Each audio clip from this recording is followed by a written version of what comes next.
7 o'clock. So I'd like to call this meeting of the Lakewood City Council for Monday, February 1st to order. Madam Clerk, would you please call the roll? Councilmember Boki. Present. Councilmember Brandsetter. Here. Councilmember Farmer. Here. Councilmember Moss. Here. Deputy Mayor Whalen. Check the waiting room here. He has not joined the meeting. And Mayor Anderson, Here. you have a quorum. Thank you. We now move to presentations and proclamations. And first item of business in that category is the Youth Council report. And clerk has informed me that Youth Council will be here, but we weren't sure exactly who it would be. So call it. Looks like we have Angel Lee. Right. Angel.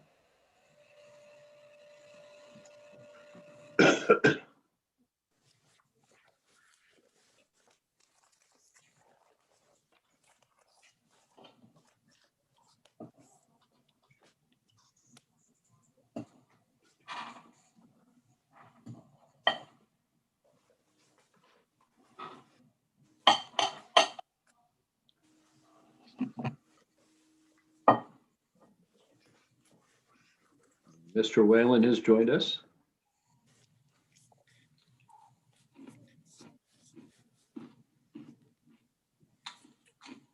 Good evening. So it looks like we're having some technical issues. I see Angel in the waiting room here, but it's not allowing me to promote her on screen. So I'll try one more time here. Oh, here we go. Hello, everyone. I apologize for the inconvenience, but for some reason I cannot connect to the audio with my computer, so I rejoined through my phone. Well, welcome. We look forward. Thank you. Thank you. For today's Youth Council meeting, hello, everyone, and good evening. My name is Angel, and today I will be Youth Council and the meeting we had this fine afternoon. Today we are graced by the presence of Mr. Banner and Mr. Twyman, who connected with us all regarding how we are acclimating to these interesting times and overall just staying positive by communicating and being present with each other. Ms. Dodsworth also asked us for input regarding the 25th anniversary about banners and potential celebration ideas, where there's input shared such as advertising within our schools and potentially integrating support through awareness with a scavenger hunt for our local businesses who are sure to be suffering from the lack of customers during COVID times. I believe that concludes Youth Council's presentation to Council. Are there any questions? Any questions? Well, thank you for joining us tonight. We appreciate it. And we know that you and your crew are biting at the bit to be more active in the community, and hopefully you'll be unleashed soon. So now we will move to the Clover Park School District report. For this, we have Board Member Anthony Velez.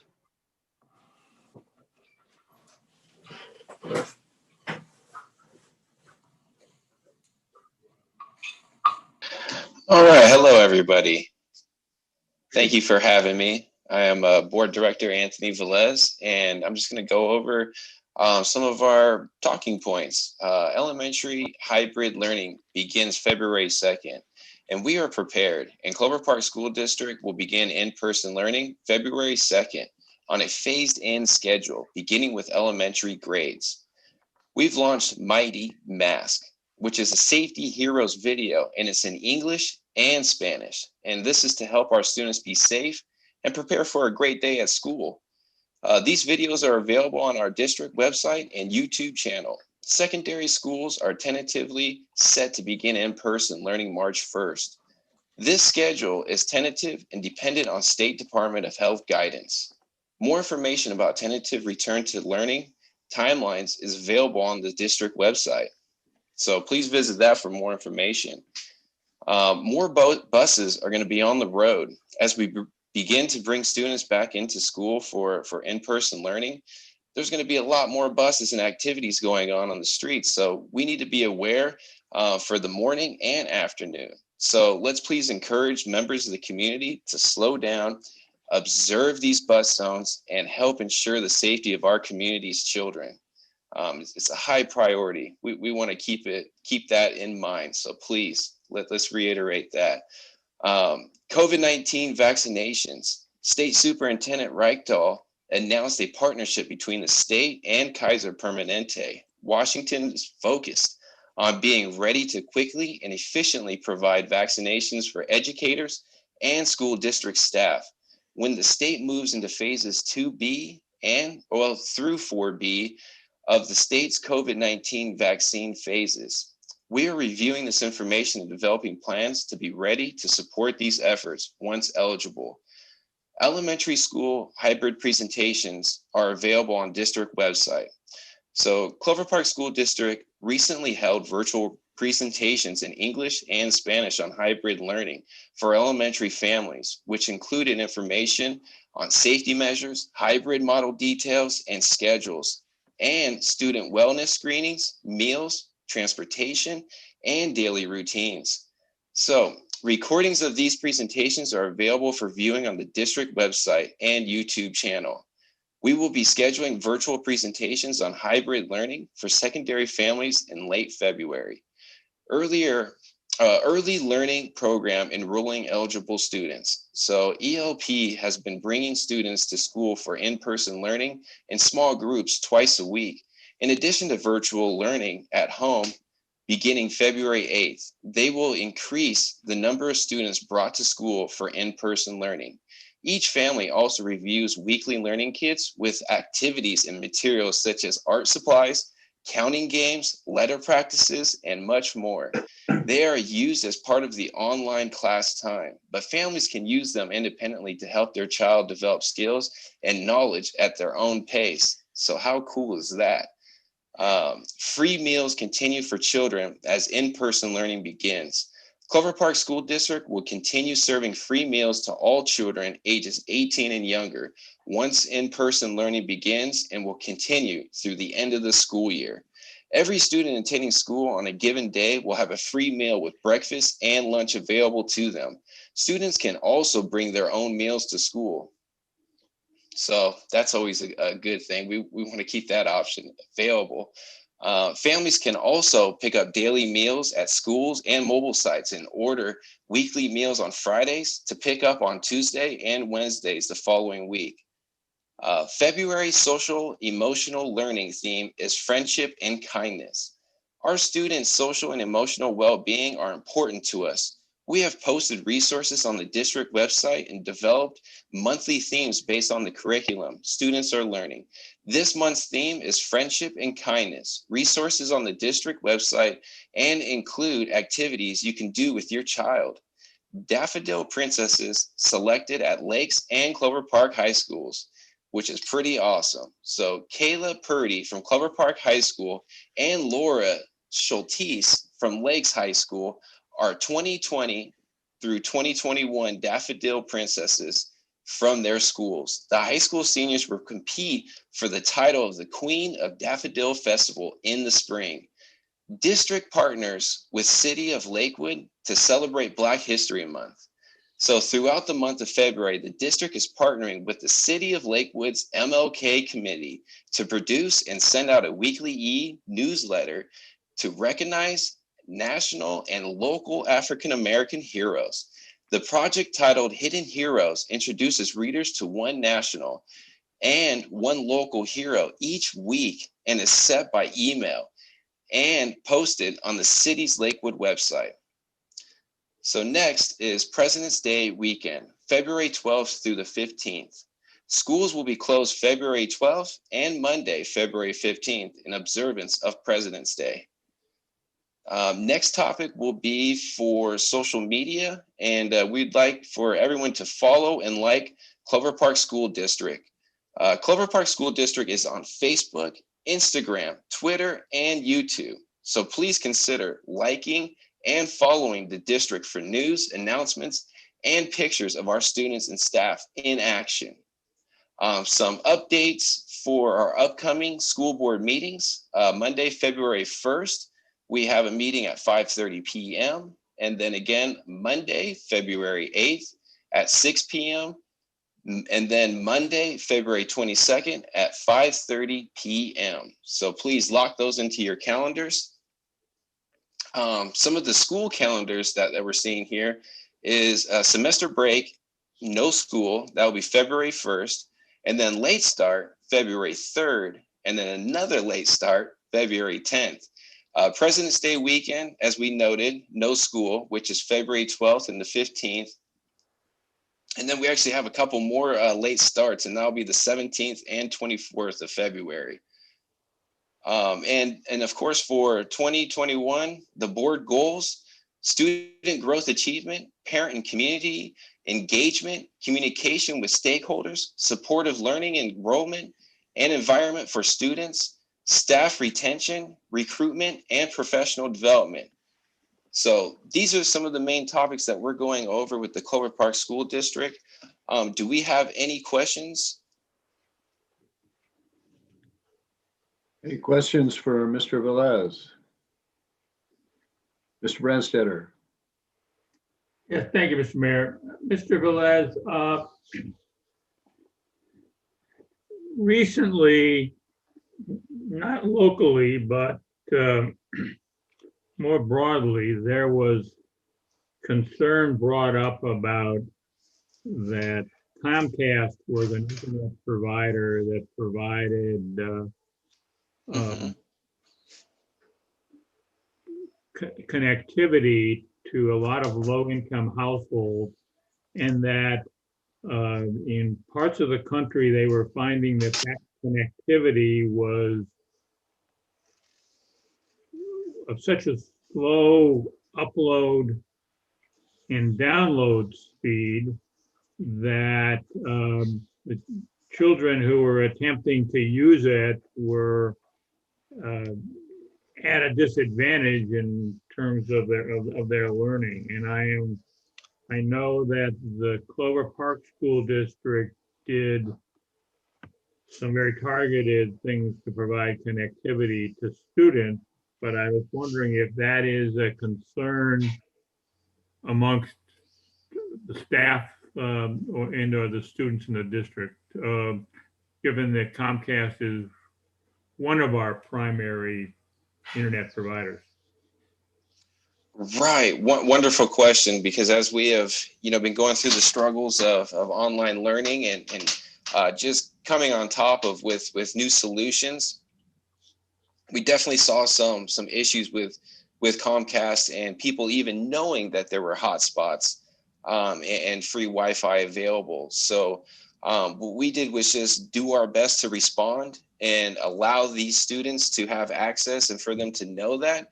And we've actually allowed even for there to be usage in the cafeteria at Clover Parks High School, to where they can come in and use that. And of course it is limited, but we definitely had access and tried to come up with a solution to where they could have faster and better internet service.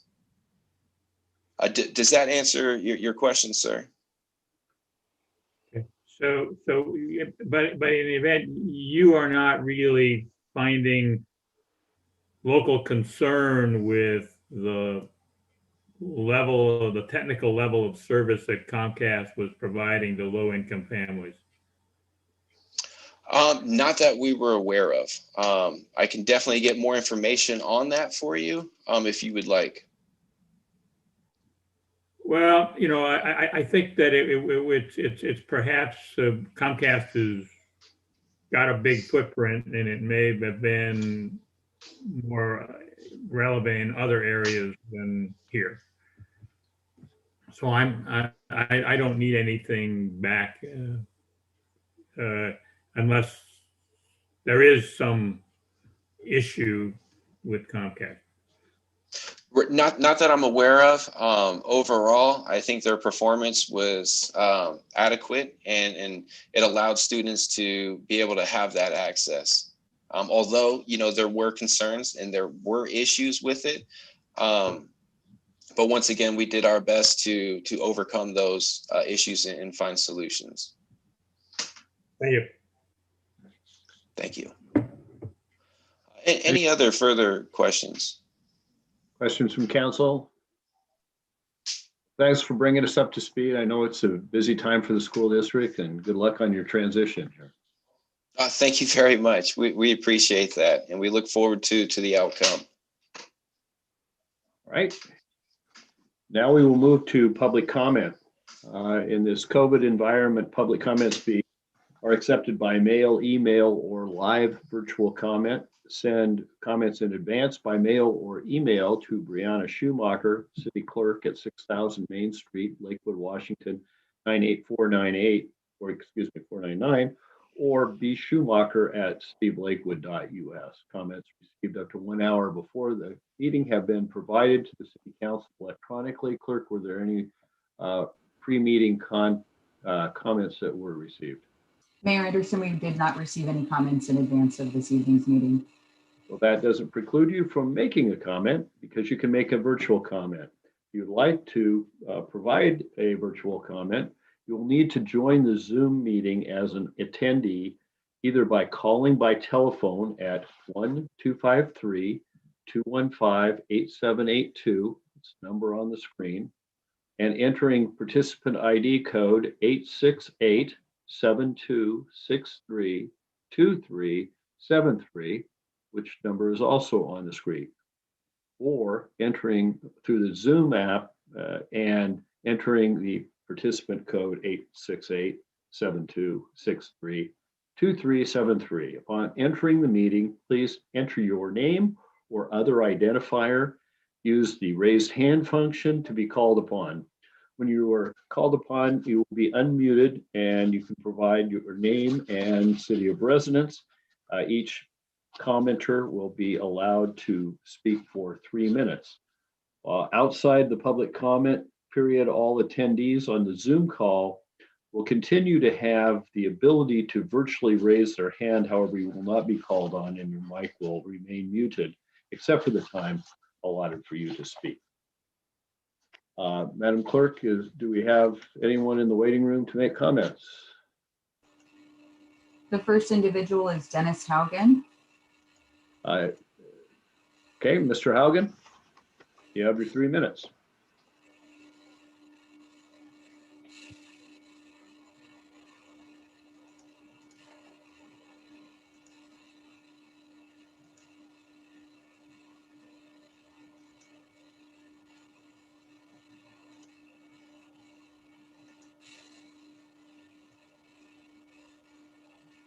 There, now can you hear me? Yes, we can. Okay, this is Dennis Haugen from Sioux Falls, South Dakota. Used to be a resident of Lakewood. After 10 months, since about the time I left, I think Washington's been on the negative national news every single night. Murders, arson, fentanyl, drugs, people laying on the street. Now suddenly Tacoma gets hit. Well, I think some people believe that the Antifa and the drug sellers are not mobile. They are very mobile. In fact, your driver's license has 2 stages.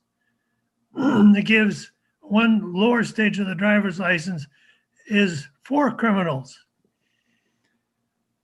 And it's also been made aware that evidently, I've talked to about 60 people, evidently Inslee hasn't said a word.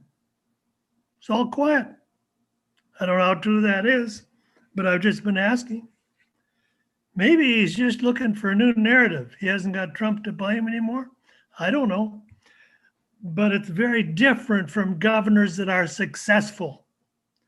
Take our own governor, for example, as well as other governors that you can consult with to get rid of the riots, stop the riots, stop the drug sales.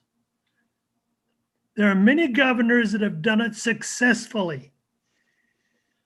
So either you fire your governor as quickly as you can, or get somebody that can lead, put all the organizations together. because you need rapid fire response. It's not hard to understand. It's the age old Trojan horse concept where you meld in with good people doing the legal thing and then jump out and commit crimes. You're doing a lot of damage to yourself, horrendous damage. You're the talk of the nation.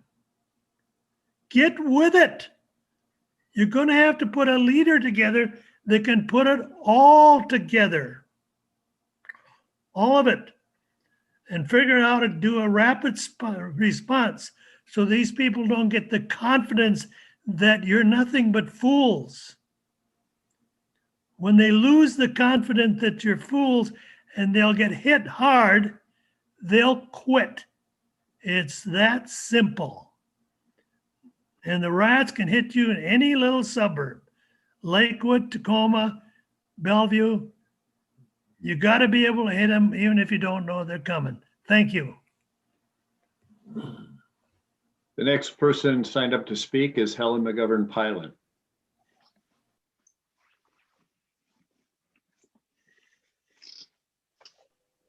Good evening again, Mr. Mayor, Deputy Mayor, and Council.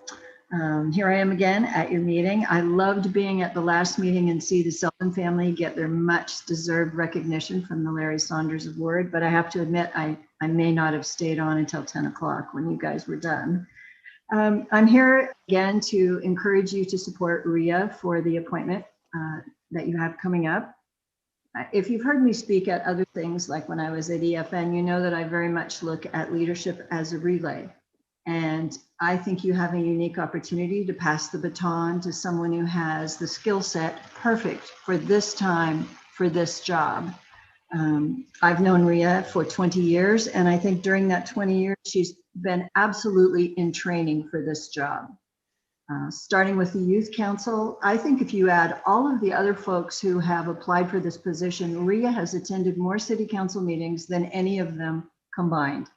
I remember often coming out of executive sessions and seeing there were a couple of people, maybe a couple of season ticket holders, and Ria waiting to hear what we had decided in the executive committee so she would be in the know.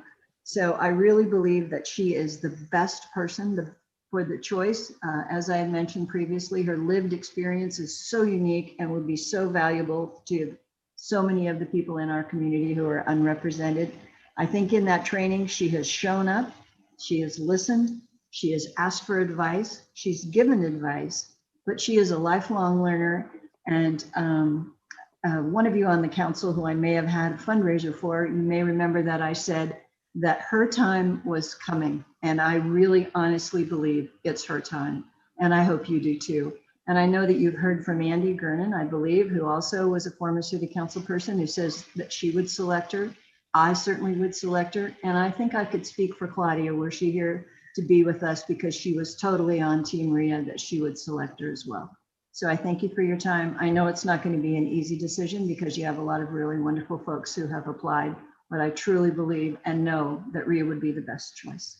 Thank you and have a good evening. And I may not stay till 10 tonight either. And I hope you don't have to. Thank you. Thank you. I don't see any other hands raised, but that doesn't preclude you from speaking. If anyone else wishes to make public comment, would you please use the raised hand function and alert us to your desire to speak? Does anyone else wish to speak at public comment? I don't see anyone. Madam Clerk, do you? Mayor Anderson, I do not. All right, seeing none, we'll declare public comment closed and move to the consent agenda. Madam Clerk. A, approval of the minutes of the City Council study session of January 11th, 2021. B, approval of the minutes of the City Council meeting of January 19th, 2021. C, approval of claims vouchers in the amount of $4,190,759.98 for the period of December 16th, 2020 through January 15th, 2021. D, approval of payroll checks in the amount of $2,524,900 $49.61 for the period of December 16th, 2020 through January 15th, 2021. E, motion number 2021-07, accepting a donation in the amount of $10,000 from the Commencement Bay Rowing Club to support waterfront improvements at Harry Todd Park. F, motion number 2021-08, reappointing John Mayfield and Michael Lafferty and appointing Derek Wooten to serve on the Community Services Advisory Board through December 15th, 2024. G, motion number 2021-09, appointing Philip Combs to serve on the Planning Commission through December 15th, 2021. H, items filed in the office of the city clerk. 1, Parks and Recreation Advisory Board meeting minutes of May 26, 2020. 2, Parks and Recreation Advisory Board meeting minutes of July 28, 2020. 3, Parks and Recreation Advisory Board meeting minutes of September 29, 2020. 4, Parks and Recreation Advisory Board meeting minutes of October 27, 2020. 5, Parks and Recreation Advisory Board meeting minutes of November 24, 2020. And 6, Planning Commission meeting minutes of January 6, 2021.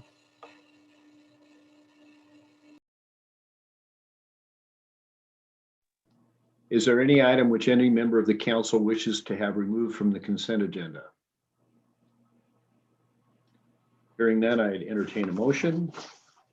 So moved. Second. It's been moved by Mr. Whalen, seconded by Ms. Farmer, that we adopt the consent agenda. Is there any further discussion?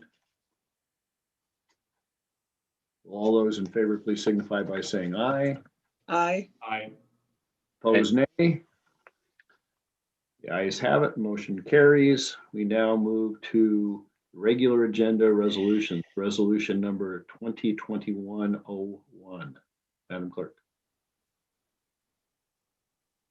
Resolution number 2021-01, expressing support for full exercise of authority allowed under Lakewood Municipal Code, Chapter 12.15. For this, we have Ms. Wachter. Good evening, Mr. Mayor, Deputy Mayor, members of the council. I'm Heidi Wachter, your city attorney, and we prepared this resolution in answer to concerns expressed by the council for the impact of COVID on some of our citizens' ability to do the sewer hookup. And the code actually provides for the opportunity to defer. And the council, in passing this resolution, would ensure a couple of things. One is that the city is using that deferral that the council has provided for because the circumstances warrant it. 2, that we not delay in doing that, that we make sure that we're not extending the bureaucratic process any more than we would otherwise have to. But number 3, and most importantly, that we reach out to the folks that might be so situated and make sure that they're aware that we are not going to be pushing for this while people are in these circumstances. I believe that in passing this resolution, the council gives very strong direction about what they'd like to see happen, and I'd be happy to try and answer any questions the council may have. Any questions from Ms. Wachter? Entertain a motion. I'll move acceptance. Second. Second. Well, I have Mr. Volkey on the motion, so. Oh, okay. Then I will. I'll back second. off then. And moved by Mr. Volkey, seconded by Mr. Branster, that we adopt the resolution. Is there any further discussion? Mr. Whalen. Just a question for Ms. Walker, if she knows, do we know the number of properties currently affected? I believe that the Public Works Director is available. I'm watching the clerk to see if she's going to nod. I believe the manager also knows the answer. It's not a huge number. It's not the majority of properties. I'll allow the manager. Deputy Mayor Whalen and council members, the number is 29. And are most of those out in the Woodbrook, Springbrook area? Deputy Mayor Whalen, they're actually all in Tillicum, the Tillicum neighborhood. Got it. Very good. Okay, so down near or adjacent or within 300 feet of our improvements over the course of time? Affirmative. Got it. Okay, thank you. Any other questions, comments, discussion? All in favor of the resolution, please signify by saying aye. Aye. Aye. Opposed, nay. The motion carries. Thank you, Ms. Wachter. We now move to unfinished business. Is there any unfinished business to come before the council? There's none, Mayor. About new business, is there any new business to come before the council? Not this evening, Mayor. And then we'll call on Mr. Caulfield for reports by the city manager and then discussion. Thank you, Mayor. I'd like to start off with 3 items that are listed on your agenda this evening. For the first 2, I'd like to call upon our Assistant City Manager for Community and Economic Development, David Buer, as well as our Housing Manager, Jeff Gum, to provide you an update first on our CDBG's, the CDBG CARES Act monies that we have received and what our recommendation is on how to invest those back into the communities. And then secondly, they both have a primer as it relates to our 2021 CDBG and home program. This will then be followed by our city attorney, Heidi Wachner, to transition back over to you, Mayor and Council, a discussion and next steps relating to filling the vacancy on this legislative body. So with that, I will turn it over to Mr. Buer and Mr. Gum.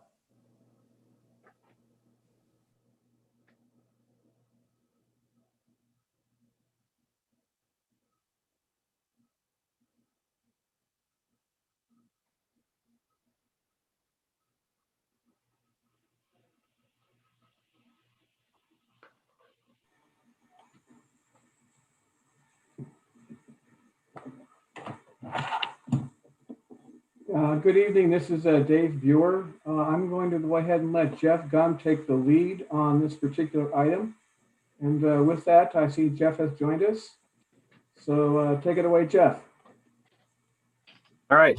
Good evening, Mr. Mayor, Deputy Mayor, members of the council. So yeah, tonight I wanted to kind of go through a few brief things, not dig into the details too much, and kind of answer some questions, hopefully, for you moving forward. This year with CDBG and all the CDBG CV funds, our timelines are a little bit compressed. So I'm going to go through a few things tonight and hopefully clarify.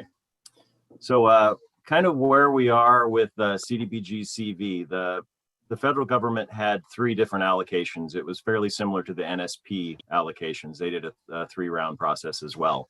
So the city of Lakewood received CV, well, I call them CV funds, CARES Act, CV1 funds, $350,611 in April of this year, or last year, 2020. We also received CV3 funds, $456,726. Those were received in September of 2020. So the city received a total of $807,337. Round 2 of this CARES Act actually went to the state, and we did receive some funds for that as well. Those were allocated through Tiffany and Economic Development, or so Tiffany's was in charge of those. They went through Economic Development. I believe they went through the Parks Department and went to LASA. They assisted various businesses. They assisted households with rental assistance. There was a large component of public service activity that went out for those funds as well. So we did receive all 3 rounds of funding. The ones I want to focus on are specifically 1 and 3 tonight. So back in May of 2020, council did approve a $325,611 allocation for business assistance. So of those funds, $325,611, sorry, we're repeating myself, $325,611 went to business assistance and $25,000 went to administration. We were using those funds to assist Lakewood businesses, so businesses that had a brick and mortar presence in the city of Lakewood. A total of 24 applications were received. Those applications were reviewed by myself and Martha. There was a fairly quick application process and a fairly long review process. There was about a week of application time. We received in excess of 100 applications and, oh, sorry, I'm wrong one. We received 24 applications for that one. I've got too many funding applications going on right now. I can't track which ones are which. So the business grant applications, there was 24 applications received. Most of them came in kind of piecemeal here and there. Unfortunately, CDBG's rules and regulations are a little unwieldy, and we have a lot of things that we have to collect. So Becky and myself went back and collected and gathered information. Ultimately, we funded 13 of those businesses. You can see in your table 1 on page 87 of your agenda, there's the table that goes through the businesses that we funded. So there was $80,000 allocated to those businesses. There was a total of 35 jobs that were created and retained with those funds. 34 of those were for low-income individuals, and 1 was for somebody who made more than 80%. That was an owner of one of the businesses. I'm trying to think of where we at. Becky received 3 additional updates in the last week and a half from businesses that we've reached out to. And I do anticipate probably another $15,000 going out in business assistance. That would kind of clear the board of all the applicants that we had and all of the funding to go to those applicants. So realistically, when all is said and done, it's probably going to be about a $95,000 business assist. There will be 3 additional businesses, 3 additional employees assisted, and a little bit of extra administration time on that. So kind of the things that I guess we found out with the business assistance, there was a fairly strong outreach to some of the minority associations, some of the communities that we have in Lakewood. We have a large business contingent of minority-owned businesses. So there was a fairly large outreach, and a fairly large number of minority owners applied. So of the 13 businesses that we assisted, 9 of them were for minority-owned businesses. So we're looking at about 70% of the businesses assisted were low-income minority-owned businesses. The other things that I guess we learned, and some of it we kind of knew going in, was the CDBG process. We heard from a number of businesses when we were asking for documents back from them. They weren't too fond of the CDBG process, thought it was a little bit cumbersome. Some of them did not want to provide us with some of their personal business information that's required under CDBG rules, some of their income information, and some of their businesses, profits and losses and so forth. So there were a few people who chose not to finish out their application, and that was kind of anticipated. It's pretty common with CDBG. It's a lot of rules. It's a lot of lift for not really a lot of money, ultimately, is where you're at. So based on the allocations that we've already given to businesses, that about $95,000 is what I'm anticipating, maybe 100,000, somewhere in there. We're looking at about $247,000 left over. In your agenda, Bill, I estimated it. This was before Becky had those additional businesses assisted. It was about $262,839 is what I've anticipated in the agenda packet, but I assume that's going to be about $15,000 to $16,000 less when all is said and done. So kind of what I'd like to do is look at that in this case, $263,000, we'll call it, with CDBG 1 funds, and kind of what council can do with that moving forward, where it can go, and what staff would recommend doing with it. So with that, it kind of ties into the CDBG CV3 funds. Both CDBG 1 and CDBG 3 are the same sort of a funding source. They've all got to be targeted to low-income individuals that are affected by the coronavirus pandemic. So when we looked at kind of where we were with the 1 funding, looked at some of the things that the city has been doing with the home tenant-based rental assistance program that council approved as part of the 2020 plan, and some of the other funding sources that are out there to assist homeowners in the city of Lakewood, renters in the city of Lakewood, kind of address some of the issues that we've seen in our community and other communities are seeing, as a large number of individuals who are behind on rent and or mortgage payments. So I haven't been able to find any like super current data. The most current data that we could find goes back to about September. So Unfortunately, statistics are lagging behind right now, but what we found was through the Mortgage Bankers Association, and in September of 2020, nationally, there's about 6 million people that are behind on their mortgage payments and behind on their rent payments. And those were fairly consistent numbers. There was about, what was it, 8.5% of renters were behind, and about 7% of homeowners were behind. So that's, again, it's a national number. But what we saw when we did the tenant-based rental assistance, that was a program that was opened up fairly quickly. We had over 100 applications in a week. There was about a $200,000 total ask of those combined applications. Of the funds that we have available, we've got about $148,000 to fund those applications. Myself and Martha have kind of gone through those. We've currently funded 37 applications to the tune of about $85,000. The average, I guess, is about $2,200, just shy of that. There's about 13 applications that are still in process. We're still gathering paperwork. We're still moving through those. And we've seen a fairly strong demand in the number of calls that we're receiving. Mostly Martha and Brian in Human Services are getting a lot of the calls, but we've seen a little bit of an uptick recently with the potential, the March 31st deadline for the eviction moratorium. That's coming up. And we've had a few tenants that are kind of getting a little skittish and getting worried. So we've had a few more people calling about what's going to happen after March 31st and what programs are out there. So we've seen a little bit of additional activity in the housing realm, I guess, people that are behind.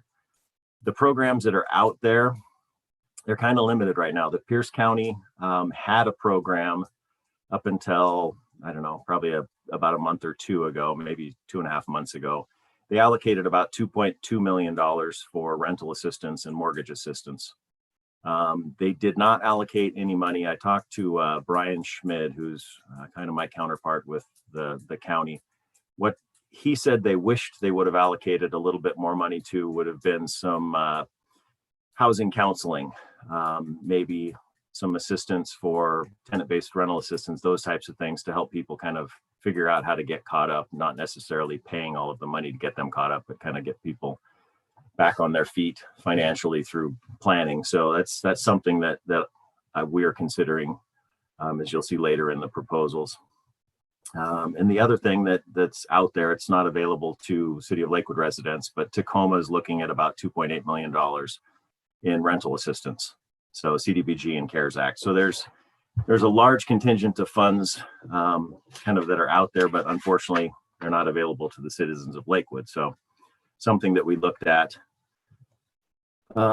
In your application, or sorry, in your agenda packet on page, where are we at? I have to put my glasses on, I'm getting old. Page 91, tables 2 and 3 are kind of the funding recommendations that we're looking at. There's a couple of different options with CDBG, CV1, and the CV3. So again, we were looking at eligible activities. There's a CDBG CV is kind of like the CDBG program. It's the same set of activities that you can do with the COVID bent to them. So you've got to serve somebody who's impacted by COVID-19 and low income versus just low income for CDBG. So when we were looking at kind of the most common things, especially for housing related activities, we kind of fell back on the emergency payments program. The CDBG CV does allow emergency payments to low income individuals that are affected by the coronavirus. So those would be, in essence, mortgage payments. You could use them to catch up somebody on their mortgage. You could use it to catch somebody up on their rent. So if they're behind on those things. Things like housing foreclosure counseling, those are things that could be done. Legal aid services, there's a number of things that could be done. We focused more on the emergency payments to help get people caught up, looked at rentals and mortgage assistance more so than the other activities. Basically just from what we've heard from people calling and asking for services, the limited funding's that's out there, and then kind of the time it takes to get these projects off the ground and administer them and follow through with them. So kind of a what's the biggest bang for your buck sort of a deal. And in table 3 are the recommendations that we've come up with thus far. So the recommendations for CDBG CV3 is in the table. It would be $426,726 would go to the emergency payments for rental and or mortgage assistance. If council wanted, within that fund, you could specify specific dollar amounts for rental assistance. You could specify specific dollar amounts for mortgage assistance if you so chose. Additionally, there would be an administration of $30,000. So that gets you to your $456,000, a little bit more than that. And then there's 2 options, and the options would be how council wanted to allocate CDBG CV1 funds. So option 1 would be allocating all of the additional funds that would be left over after February 1st, which would be about $262,000. So primarily all of that would go to the emergency payments. There's about $17,500 would be recommended to go to administration. It's about a 7% lift for that program is what we're looking at in cost. And option 2 would be a little bit different, but it's still primarily, most of the monies would go to the emergency assistance program. But we've also proposed housing foreclosure counseling, about $100,000 to do that. I had a conversation with, well, first of all, I went on the HUD website to see who was an approved HUD foreclosure counselor. There's really only 2 around here. And one of them is Habitat for Humanity. The other one is up in SeaTac or somewhere north of here. So it wouldn't be a very easy place for most of our low income people to get to, but having Habitat as an approved HUD foreclosure and housing counselor is kind of a nice thing for the city of Lakewood. So Maureen and I had a conversation, and if council were to allocate funds for that, she said about $80,000 to $90,000 would provide for a 1-year full-time housing counselor for citizens of Lakewood. So if you're low income and you needed assistance, whether it's a rental or a mortgage, they could call Habitat.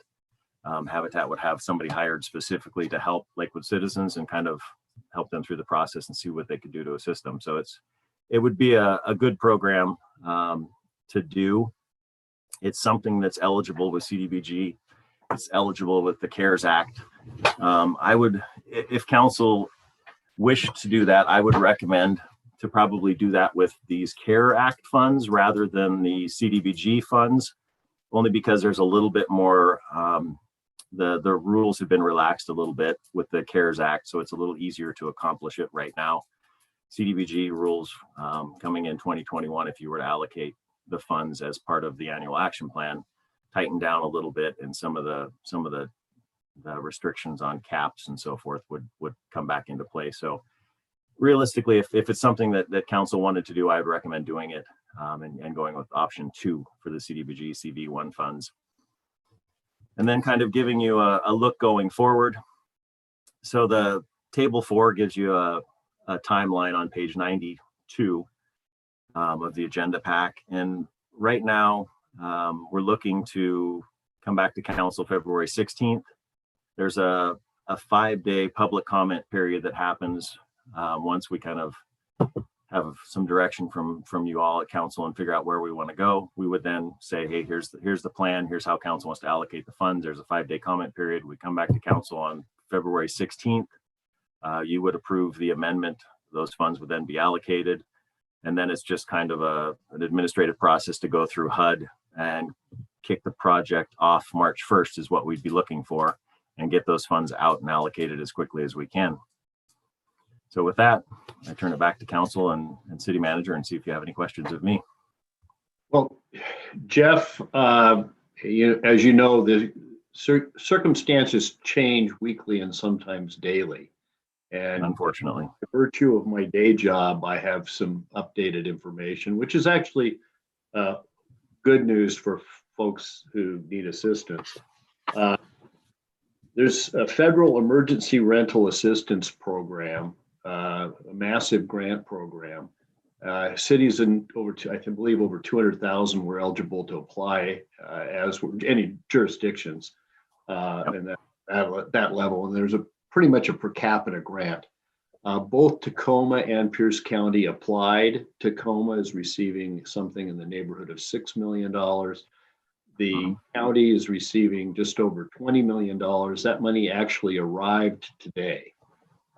It's anticipated that that funding will be distributed to the high-performing providers who did the CARES Act rental assistance program. The ones that had the best record of pushing people through and doing it at a lower cost. That will probably kick off about March 1st. That's the good, and that probably will not be, I wouldn't be surprised if it was some of the county money actually went into Tacoma, because although Tacoma is 24% of the population, they have just over 30% of the renters. So there might be some equalization there. That's the good news. The bad news is the demand exceeds that. It's anticipated that given the long period of time or experience with other rental assistance, that that money might not go out immediately, but it will probably all be used. So we're not without additional need. The other thing that was learned was Tacoma's actually sending some of its money on mortgage assistance to the county for distribution. It's really hard to find eligible participants. Most people at 80% AMI can't buy a home. So you're working with people who inherited a home, had some sort of life event which drastically changed their economic circumstances, or they're elderly or low income. But it's a limited population, much more limited than the residential rental assistance. So I guess that's just my pitch for saying, put them all in one pot to give you administering the program greater flexibility, rather than putting in buckets in case you have to come back and change later. But Mr. Volkey. Thank you, Mr. Mayor. Hey, Jeff, couple of questions, and thank you for your presentation. First of all, on discuss income limits, are there different so first of all, what are the income limits, and are there different income limits for the rental housing compared to the mortgage assistance? I'm going to bring those up here so I can. And when you give me area AMI, this is a question I always have. Is it the AMI specific to Lakewood, or is it a county-wide AMI? So there's three questions there, and then I got a follow-up. I can answer your last one real quick when I'm trying to bring up the AMI numbers. So our area median income is specific to, it's the Lakewood Pierce County municipal number. So they're looking at pretty much Tacoma, the Tacoma Pierce County municipal number. So it's primarily Tacoma citizens, Lakewood citizens, and some of the other large cities here. It's realistically dominated by the Tacoma numbers. It's not a county-wide number for us. There's a bunch of different ways HUD does it.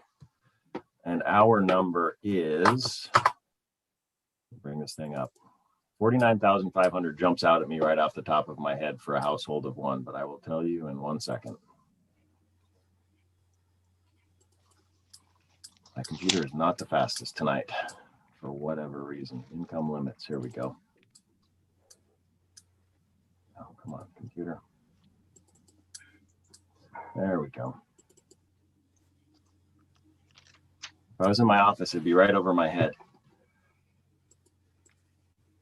They are $48,450 is a household of one. And then they go up from there. So if you get to like a typical, man, why is my computer so slow? A typical household of 4 would be 69,000, just in excess of that, 69.2. 69.2. And I forgot your third question. So then you take like 80% of that, or is it, and is it different? That is 80%, sorry. Oh, that's 80%. Okay. Yes. So that's 80%. And that's what you're using for both rental assistance and mortgage? They're both the same? Yes. Okay. Yeah, whatever activities you're doing with HUD, those are your numbers for any activity, rental assistance, public service, whatever. Okay, thank you. So I wanted to ask about the housing counseling, because this individual that you talked to said, hey, if we had to do it over again, we would do more counseling. My first question is, have we done counseling or funded counseling in the past, especially in the past when we in the last recession, where we had a lot of homes in foreclosure or pre-foreclosure? Have we had any involvement in housing counseling, and what do you know about the, I guess the right word is efficacy? I mean, are there certain folks you're looking for? I mean, how does that work? Because it sounds like the person, it's teach a man to fish and he'll never go hungry. So that's the teach a man to fish or teach a woman to fish antidote to this. But before we push any funds towards it, what do we know about the counseling and how effective it is? I don't remember the exact year that we funded counseling. We have funded South Sound Outreach multiple years. South Sound Outreach wouldn't be who I would recommend at this time. They've got some changeover in staff and so forth, but we funded them probably in the 2005 to 2008 range, right off the top of my head. There was typically a $30,000 to $50,000 allocation that we were limiting them to, and they were reasonably effective. What I remember when we had them on board, they were very good with helping work out plans for homeowners. So somebody who's going through potential foreclosure, they were very good at getting those homeowners, the low-income people, homeowners, into their system, getting them kind of connected with all of the options, and coming up with something to keep them from losing their house, restructuring their debts. They were really good at that. They're very effective at that. Housing counseling is really good at that. It's not as effective when you're looking at rental housing counseling, because typically the rental population, as the mayor said, I mean, you've got homeowners who have got a little bit more means and some kind of probably some longtime roots in their houses, especially in the city of Lakewood. Renters in the city of Lakewood are typically going to be a lower income population, especially the ones that we would be assisting. And what we would be looking at is kind of debt consolidation with them, kind of helping them figure out how to take what they have, some of their credit card debt, some of their stuff, maybe get some of those written off through plans, and then work out their rental assistance that's due. And it's unfortunately a lot of the ones that we've seen come in have had large unpaid balances. It's kind of hard to work those out. You're not going to be as effective with rental as you will mortgage counseling. So when you're working on mortgage counseling, I would presume we're in this weird circumstance of some people not being able to afford to pay their home, but at the same time, their home is going up in value at a fairly substantial clip. So we're kind of in this situation where there is a lot of incentive to try to hang on to it, I guess. Yeah. So would we run into cases where a person goes into mortgage counseling, they're working with them on trying to figure out their debts, because there may be other things like medical debt, or could be credit cards, or it just could be bad luck. Would we then come in behind that in some cases with mortgage assistance if they qualified? that you could do both of the programs. So you could work out somebody's debt program or debt plan and put a program together for them and pay down some of their back mortgage due. So you could put them in a better position to negotiate with the bank in that position and put them in a great position, probably not necessarily great, but better than they are now to have some negotiating power with that bank and getting them put in a better place, I would say. Okay, thank you. Uh-huh. Mr. Branstetter. Yeah, thank you, Mr. Mayor. Mr. Gum, I wanted to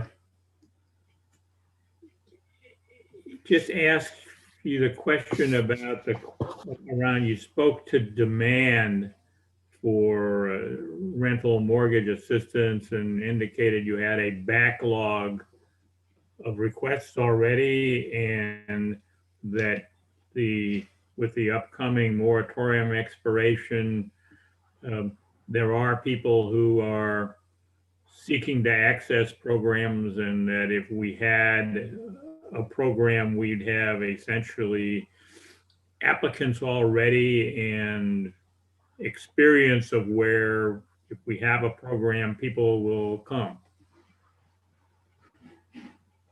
Yes. That on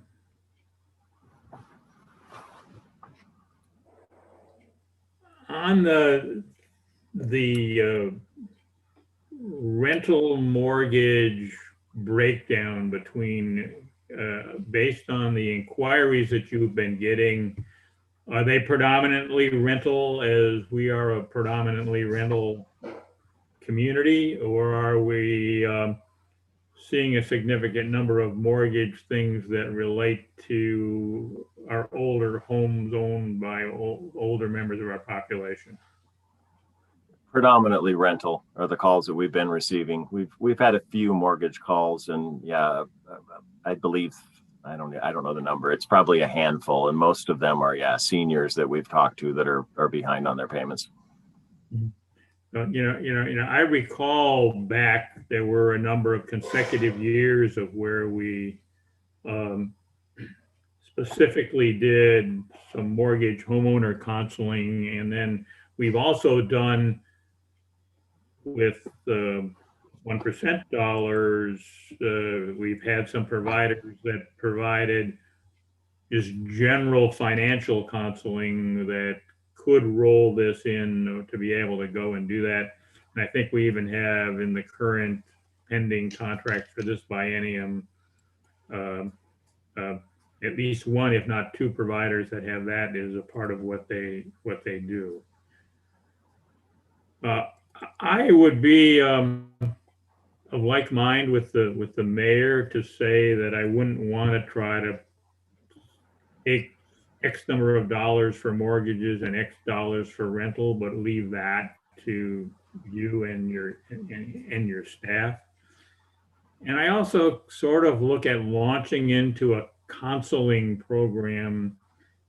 That's kind of the sort of thing that you do to address a longer term systemic need, and the more immediate need, I think, is to actually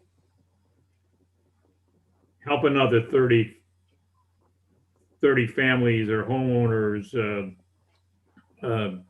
stay above water, as opposed to launching a counseling program in an environment that hopefully is, if not short term, at least is not long term.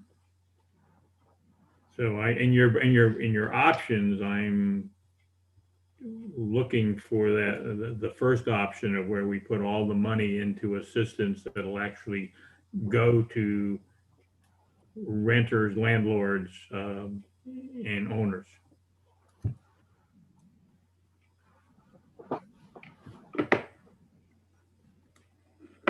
I would impose on the professional expertise of Deputy Mayor Whalen here for a second, because it's been a good probably 10 years since I had any professional association with a residential mortgage foreclosure. But it's my understanding in general terms that under the current process, those folks are funneled toward resources to give them some type of counseling or mediation, and which may,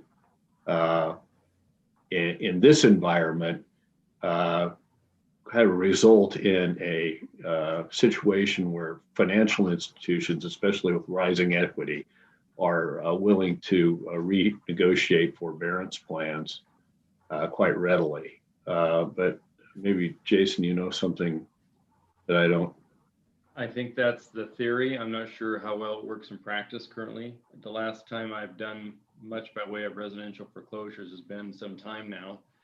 But about 5 years ago, after the Department of Commerce enacted the mediation program, probably about 6 or 7 years ago now, there was a requirement that prior to proceeding with a residential foreclosure of a particular mortgage, whether it was Fannie or Freddie backed mortgages, you had to go through a mediation program sponsored by the Department of Commerce. And they had a bunch of us trained as mediators around the state to do that. And there was a process by which folks who needed assistance could get pro bono assistance in doing that. And there was a reasonable effort from my perspective to work with folks to modify mortgages, but it wasn't a panacea by any means. And I don't know how effective it is now in 2020 or 2021, but I think the same sort of process tweaked is probably in place. And right now with the moratorium, you can't do evictions or foreclosures as residential from my perspective, so. Any other questions, comments? I don't, if there's any need for guidance, I think it's general concurrence that you're on the right track. Can I ask a question? Do we have some consensus that we should take the 100 grand and put it into counseling or put it all into rental assistance? I wonder if the 100,000 is going to do much, to be honest. Yeah. I start from the proposition that you put the money in the landlord's pocket and keep the renter in the housing. So I think Mr. Boki mentioned efficacy. I don't know if there's any data that shows us that amount will have a meaningful impact on counseling by guiding people. Ms. Farmer. I agree. I would prefer to get the money directly helping people right away with their situation. I believe that counseling is a good thing to do.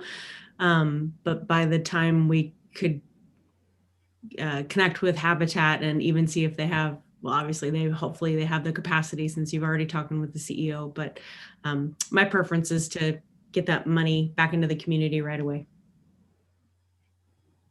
Ms. Moss. Thank you, Mr. Mayor. Mr. Gum, do we have a counseling program for low income normally? We do not. No, we do not. I would like to see something like that, if possible, happen. But for at this point, for these dollars, it's too late for counseling. I think it would be better to just go right into the managers and the landlords and there.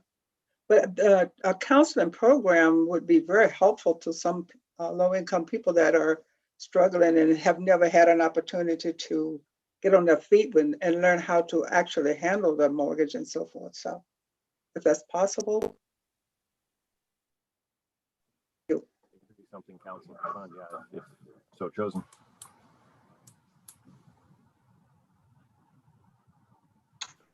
Anyone else?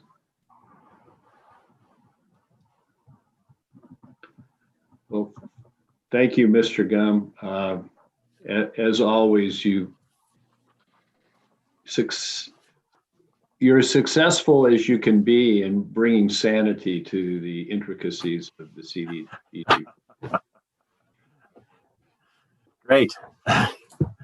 I noticed a technical thing. I did find that CV1 funds, which was CDBG coronavirus 1 and 3, had 2 in between. 2 was because they left out DC in 1. So 2 was only the District of Columbia. And so that's why everybody has 1 and 3 except the District of Columbia. So that was You can't take the money away from the feds. They need some. They got some immediate feedback, I think, when they left them out by omission. So we're moving on here. More home and CDBG primer. Yes. And I guess, Mr. City Manager, you want me to go with this? Looks like hopefully I'll try and do this quickly. I don't want to go through. Go ahead, John. I was going to say, it's all yours. It's all yours, Mr. Gum. And Mr. Buer lost connectivity, so you're all on your own. So if you need any backup, try and help. That's a story and he's sticking to it. That wouldn't be the first time. All right. So rather than go through the nuts and the bolts of CDBG and home, I mean, most of you have heard this dog and pony show. Then when I bring it right now, I just kind of want to bring you up to speed with kind of where we're at with the 5-year plan, the goals moving forward, 2021, kind of some options and some thoughts moving forward with funding. The reason being with, as I mentioned earlier, the timelines this year are kind of compressed. We had a bunch of CARES Act and a bunch of other things that kind of took us down a different path. And now we're coming back to the CDBG. Only timeline is probably about 3 or 4 months behind what we would normally be. So right now, basically, as you all know, home is pretty much affordable housing. So, I mean, rather than go through it all in a nutshell, if you think of home funding, it can be done an array of activities, but it all ties back to affordable housing for low mod income individuals. CDBG, on the other hand, has 4 primary activities. You can do affordable housing. There's an array of activities. You can do public services. You can do public facilities and infrastructure and economic development. So CDBG has 4 kind of primary activities and home has 1. What we've done over the years, we put a table in this agenda packet on page 96, table 1. I updated it a little bit. You've seen this as part of the budget when it comes forth. I believe a few months ago, this was in one of your agenda packets for the budget update. I updated it a little bit to get it current on funding where our expenses where we are to date. And you can, it kind of shows the different categories that council has funded over the years, 2000 through 2020, and what we've expended. And what you come to when you get to the bottom of that table is physical infrastructure and housing are pretty equal in funding. What makes housing a little bit more is some of the program income. So there's about $637,000 in program income that goes into housing that doesn't go into infrastructure and so forth. And then public service has tapered off over the last few years. It's about $1 million investment. Economic development has been kind of hit and miss here and there. We've tried it. It's not necessarily the greatest activity to do with CDBG with all the rules and regulations. And then administration and paybacks for the Section 108 loan. So this last year, I will mention that we did pay off the Section 108 loan for 108th Street improvements. So that was kind of a nice thing to get done. But moving forward, as council is aware, very recently, last year in 2020, you all approved the 5-year 2020 to 2024 5-year consolidated plan, as well as the 2020 annual action plan. So again, there's in the CDBG process, there's kind of a big picture of how funding is going to be looking over a 5-year cycle, kind of where you're going with your goals and funding for those goals. That's the 5-year consolidated plan.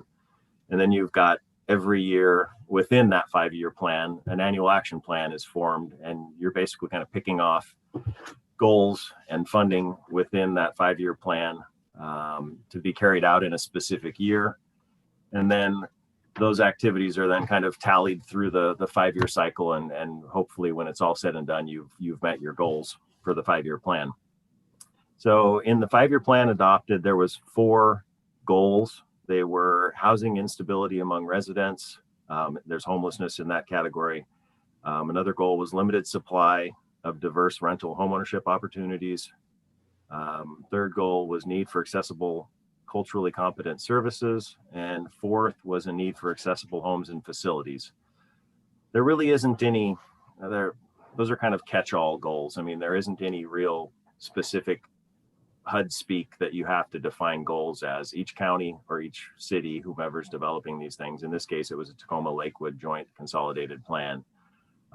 You get to kind of put together through your research and through your review of strategic plans and public input, kind of where you're going with those goals. And you try and set them broad enough so they give you a lot of flexibility within those goals. So rather than just saying, number 1 goal is constructing affordable housing, you kind of frame it in a way that's housing instability, so you can kind of get some latitude in there. And in those goals on table 3, we've kind of broken out for you the 5-year plan as it results, or as it relates to results kind of on the ground. So goal 1, which would be the housing instability, over the 5-year plan, we're looking at 80 households would be rehabilitated. There's a CDBG and a home component for the funding. There's a tenant-based rental assistance. So 50 households would be assisted with tenant-based rental assistance. Job creation component, 2 businesses, 5 jobs would be created. And then there's a buildings demolished NSP component. We still have NSP 1 funds that we use on an annual basis when we get those back as part of the revolving fund. So those kind of all tie into goal 1 in the 5-year plan. Goal 2 is the affordable rental housing. There's a goal of 30 homes to be added. Primarily, those are through Habitat for Humanity, but there's a little bit of it being done through Homeownership Center as well. Goal 3 of the 5-year plan is the need for accessible, culturally competent services. So those are kind of public service related activities, kinds of things. One thing that we have to do not necessarily every year, but we have to do every 5-year plan cycle is they require you to affirmatively further fair housing and do not tenant assistance, but you have to do fair housing outreach to low income individuals. So our 5-year goal is to do that through some tenant outreach, tenant assistance sort of things through training. So 250 individuals we're looking to assist through landlord tenant activities. Weird, my computer's beeping at me. And then there's emergency assistance for displaced residents. So when buildings are closed for fires and those things, we're assisting tenants and homeowners out of those situations. So 50 individuals would be assisted. And goal 4 is basically the infrastructure, the need for safe, accessible homes and facilities. Likely a couple of projects over the 5-year cycle. We've predicted about 25,775 individuals would be served, and those are typically through like street lighting projects or road projects, sidewalk projects. One of the things that Public Works is looking at, as you're all aware of, would be sidewalks in in Oak Brook coming up in the next funding cycle. Where we're at kind of right now with the 2020 annual action plan, again on page 99 of your agenda packet, right, kind of dead smack in the middle, is kind of what we've allocated in 2020. It's fairly consistent with the 5-year plan. If you take the numbers that we're doing right now and kind of allocate it over a 5-year cycle, it gets us to those numbers for our goals. So we're looking at 10 housing units to be rehabilitated, tenant-based rental assistance with 50 individuals, looking to demolish 3 buildings, build 4 new houses for homeowners, and assist 10 individuals with relocation assistance.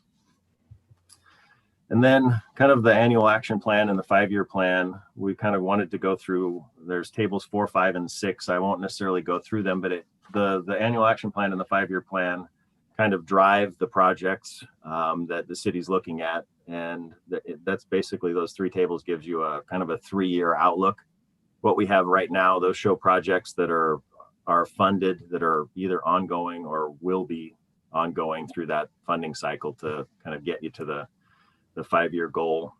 The last thing would be kind of moving forward and looking at how we would like to allocate funds from a staff perspective. We've made some recommendations for council to see how you all wanted to do it. We're looking at about the same allocations as what I'm prognosticating. I think we're going to be pretty close to what it was the last couple of years. So in tables 7 and 8, we looked at CDBG and home funding, some options. So again, it would be primarily focused on major home repair, housing output, so rehab for low-income individuals. There would be some funding for an infrastructure project in Oak Brook, sidewalk projects is proposed. And then there's some reallocation of unexpended funds from 2019 that would go into those projects as well. So right now, the allocation with reallocated funds is about $770,000. We did provide an option for council, which would be fairly similar. I mean, there's a lion's share of the funding would go to major home repair. So the option one would decrease the funding by $90,000. And as we had the discussion, for housing foreclosure counseling would be something that we could fund. We are having a public hearing on this process on February 10th. So if council decided that you wanted to do something other than housing counseling, we're going to have some pretty good public input to bring back to you all at the next meeting when we're sitting down in front of you proposing what we're doing. And it could be another activity. It doesn't necessarily have to be housing counseling. So that's one of the things that we're looking at. The home recommendations would be consistent with what we've done over the years. In this case, it would be all directed to affordable housing. The reason being with LASA moving forward with acquisition of a property right on the corner of their current property would kind of give them a full block of ownership that they would have then, and they could potentially develop that down the road. So in order to do that, they would need about $600,000 to acquire the property, and the plan would be to use 2021 home funds, which is why there's a $301,500 allocation for home. We would use that for LASA for acquisition, and then follow it up again in 2022 with another $300,000 to get that property acquired and in under LASA's control. Timeline moving forward, it's fairly consistent with what we've done in the past, just squished a little bit down. March 22nd, this would be scheduled to come back to council for review for the annual action plan for you all to look at. It goes through a 30-day public comment period, April 1st to April 30th, and then back to council to approve on May 3rd and off to HUD May 14th. So with that kind of hopefully gives you a quick nutshell of where we're going and some options for council and how you'd like to fund CDBG and home. Mr. Whalen. Thank you. Mr. Gum, looking at table 7 for the moment, specifically with regard to the infrastructure improvements that are recommended here in Oak Brook. As you may recall or may know, we received comments from many of the Oak Brook residents questioning their applicability for CDBG funds themselves based upon their economic status in the community. I would ask that we look at other locations with which those funds could be possibly used for sidewalk infrastructure. There are a lot more needier areas in the city, in my opinion, than Oak Brook. And those particular street improvements by way of lighting were not welcomed in that location. And so I suggest we look elsewhere for those monies. All right. I know Public Works has other options, so it would be probably an easy task for them to fall back on a different program or project. That's just my opinion, but. Yeah, it does kind of concern me too, because the reason that census tract qualifies is the apartments off of Steilacoom Boulevard. It's not the because of the single-family residential housing in Oak Brook where the improvements are proposed. It just is an anomaly as to where the census tract line was drawn. Ms. Farmer. I welcome the opportunity to see what areas of the city that would qualify for sidewalks, but I'd like to add my opinion that the area that we're talking about for the sidewalk, it's my understanding that it would be on Phillips Road. And my child walks that way to school. Well, actually back when there was school to walk to, and it's a very dangerous stretch of road. There are no sidewalks and people are drifting over the sideline next to the game farm there. So this is not in a residential neighborhood. This is not, I just wanted to make that distinction that I think this would actually be a very worthy project and kids do walk that way.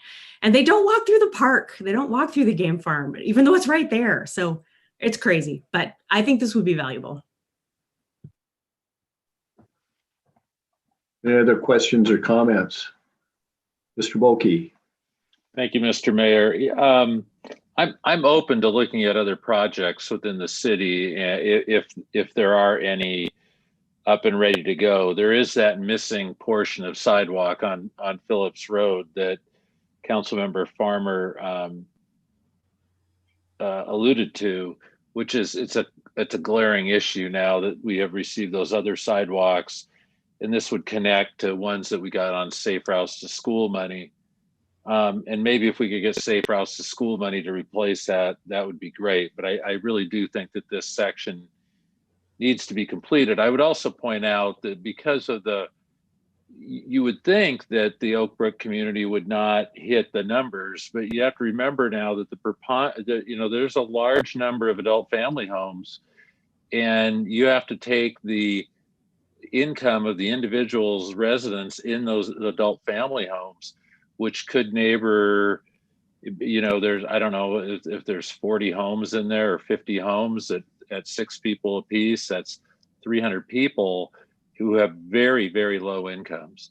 And so I wouldn't dismiss that the actual income levels might actually be lower than what we're assuming. I don't know how many adult family homes are in that census tract. And I'm not going to argue the math with the mayor. I think he's correct, and that the apartments are driving most of that. But we've discussed adult family homes in the past, and I would tell you that adult family homes, almost by their nature, are low income housing. So that there is a number to get at.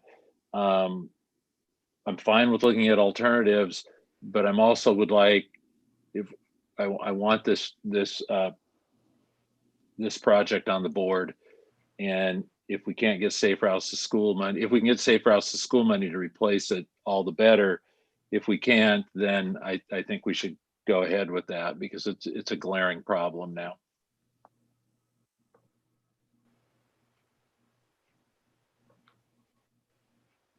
It's a great question as to how this particular one got on Mr. Gumb's table 7. Maybe there's some others we can just look at and just understand the dynamics. And if this is the best one of the 2 or 3 that are available and qualify for it, then great. But I just didn't know how this got on the list.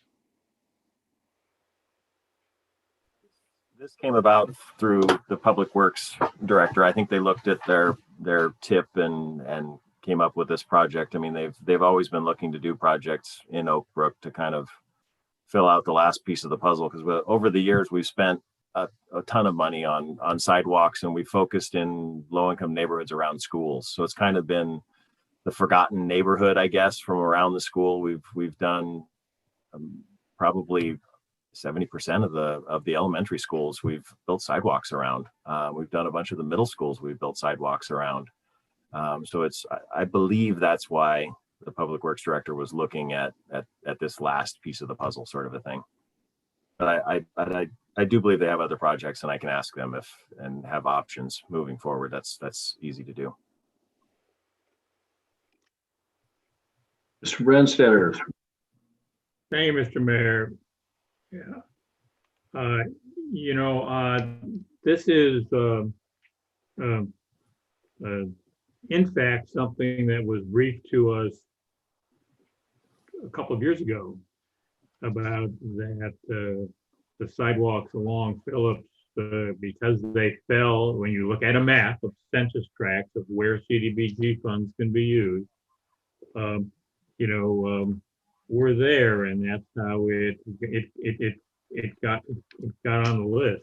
You know, I'm willing to look at all the projects that Public Works sees, because there was also a map about throughout the city where we need sidewalks, which is a lot, but then there's an overlay of where can CDBG money be used, and it isn't.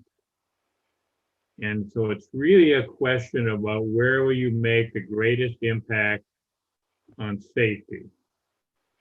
And it may well be that Phillips Road is the place where there's the greatest impact on safety that's there.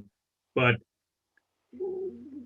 if we look at a map and see where there are other options, maybe there is another place to do it. But eventually we're going to have to come back to that Phillips Road location to just make sense of the work we did on Onyx. It's a logical next needed thing. If we encourage people now to walk the length of Onyx, what do they do when they get to Phillips? Okay.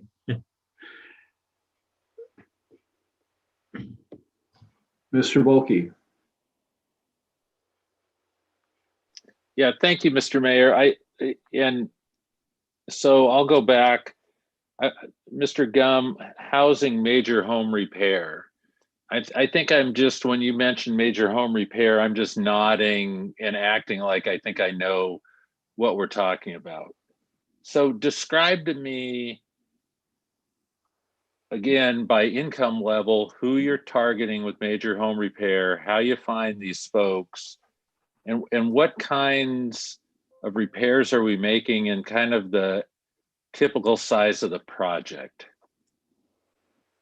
Good question.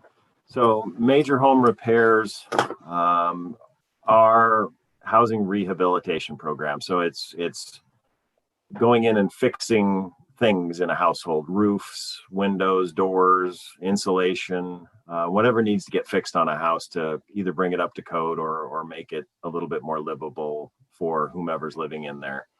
The people that are targeted are, again, they're the low income households. So it's up to 80% of AMI based on household size. A lot of it's a program we've been doing forever. So, I mean, it's been around since 2000. It's been advertised for a number of years. We've got very good word of mouth from citizens about the program. So we still do advertising for it. We send out kind of targeted flyers to neighborhoods on an annual basis. We haven't done any this last year, but kind of on a round robin, we'll pick some low income census tracts and target those neighborhoods one year, and then kind of work our way around the city and come back to them 4 or 5 years later. I would say a majority of the households are elderly households. There's a few, some of the maybe 30 to 40-year-olds are kind of a new target or a new demographic. We're starting to see a little bit more, but it's primarily seniors, primarily single household seniors. We do a lot of single wife whose husband has either passed away or is in some sort of care facility. That's a lot of what I'm seeing right now. And a lot of the projects that we're doing, it's within the, say, $35,000 to $50,000 repair budgets. So a lot of it is heating systems. I've got a lady right now. She's actually in the Woodbrook neighborhood. We're starting to see more and more people in that neighborhood qualify, and a lot of them are single elderly households just with very limited incomes, and they've been there for 30 years. So I've got a project now which is kind of typical for what I'm seeing. We're doing shower bathroom accessibility upgrades.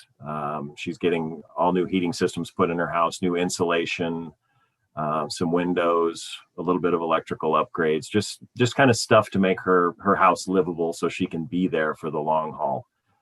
That's kind of what we're seeing right now. Some of the households where we're starting to see some of the younger demographics, we can go in, and a lot of those households are kind of wanting to make it a little bit nicer. So they're putting in heating systems, they're fixing their kitchens, they're fixing their roofs, painting their houses and doing siding and windows, some of that stuff. But it's pretty consistent, $35,000 to $50,000 repair projects. Some of them we do partner with the home funds because we have a housing rehabilitation program with the home funds. So that's a program that's very similar, just has a larger cap and more regulations, unfortunately. But it goes up to $65,000. So every once in a while you'll get in a house, and I mean, if unfortunately the last one that I did we did the entire electrical system, my estimates over the last year were, I don't know, half of what the costs are, and they just keep going up and up and up. So what we're seeing is projects that you go in and do electrical systems and plumbing systems and roof, windows, doors, and bring the entire house up to code. You're looking at $100,000 project now, and you can get there really quick with the budgets that are coming in for contractors. Yeah, it's outrageous, the prices of remodeling a house nowadays. So are these able to do a bathroom cheap? Not anymore. Right. Are these loans or grants? They are all loans. These are all loans. Yeah, they're typically 0% for some of the elderly low-income households. If you've got enough income to pay them, we've been having income payment or monthly payments based on their income, and then some of them are interest-bearing loans. So it's kind of a sliding scale based on how much money your household has and what you can afford. So it's either a 0% deferred loan all the way up to a 1% loan with payments. I think we get those lists on our quarterly financial updates, yes. But both of these programs are specifically loans. I was going to bring up with the council later tonight, but I think now's a good time to do it. We have that 1406 money that's going into our bank account, and we have yet to direct. So I'm actually going to put two questions together here. We have yet to direct how those funds will go. One of the things that we can do with it is housing rehab. I don't know what the rules would be behind it compared to the home or the CDBG funds.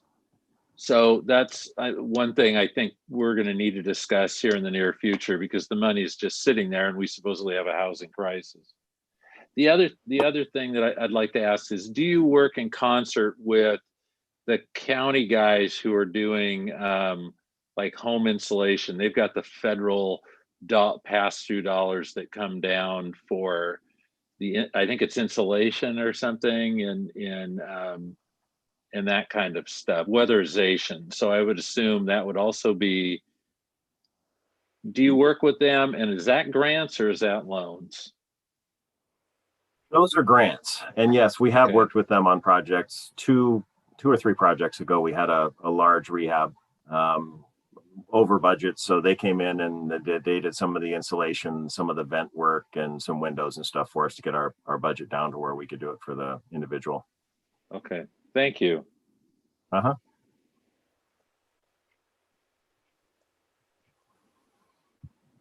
Mr. Caulfield. Thank you, Mayor. Just in response to Councilmember Boki, actually this body did provide direction regarding the 1406 money, specifically that they are to be allocated in support of the major home repair program in conjunction with the CDBG monies as kind of a placeholder for the next year or so.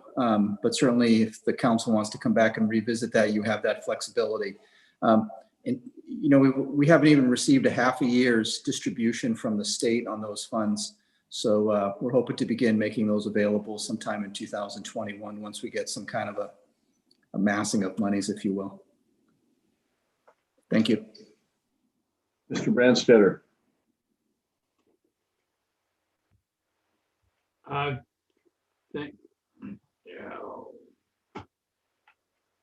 No, I was just going to recollect what the city manager just told us about, that we had made some guidance about 1406 money. Okay. Anything further on that subject? Well, thanks again, Mr. Gum, for sorting that out for us. And I don't know, Mr. City Manager, will move to Ms. Wachter at this point. Affirmative, Mayor.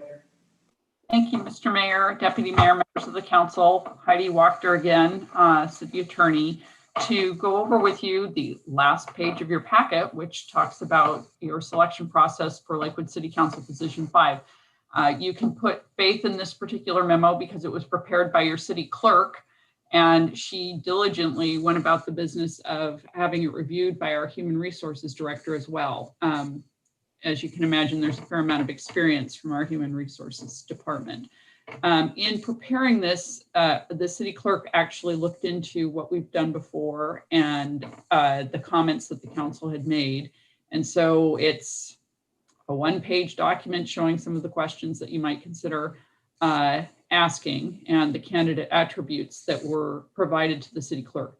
If you were unable to give input by the deadline, then you might not see what you were hoping to see there. But if you've provided your input, you should be seeing that reflected in the document.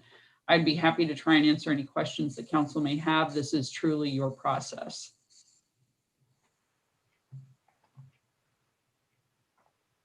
Questions or comments, I should say, from council?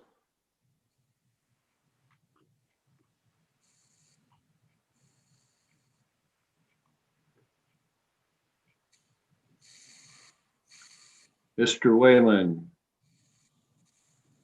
So assuming for a moment that all of us are okay with the 7 interview questions, and maybe we have a few more that folks want to discuss and put into the mix, would it be our intention to distribute these to each one of the applicants prior to their in-person meeting with us next week? I think we've identified 2 dates that we're all able to meet, and we talked about separating out the 16 as kind of an 8 per evening opportunity for a discussion. Is that how we perceive this going, as we would give these questions in advance and then that would kind of frame the discussion? Or these are just some of the possibles, I guess.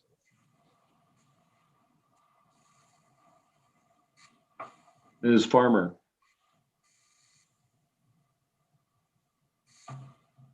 I was curious about question 7 under the interview questions. I'm not sure what the right answer would be to that question. And I was just curious if the person who put that one forward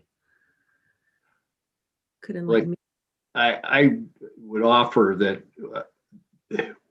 we asked that before because there's appointing someone for a limited period of time kind of begs the question, are you committed to this in the long term, or do you just want to be a filler?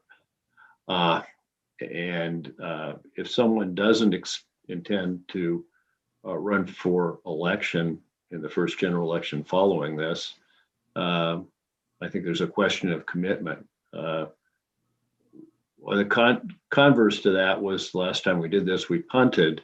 There were 15 applicants or something in that neighborhood, and we had an experienced council member who could, in Helen McGovern Pyland, who could step up immediately be at speed. We would favor any of several very well qualified candidates who indicated they might run for election against each other. So she would do it as a lame duck, do a good job, and then the electorate could decide who they wanted, rather than giving one of some relatively equally qualified candidates a heads up by an appointment. So that was the thought process behind that. Okay, thank you. Mr. Branstetter, then Ms. Moss. Okay. Yes, I had some concerns about asking that same 7th question. And I had, my concerns are threefold.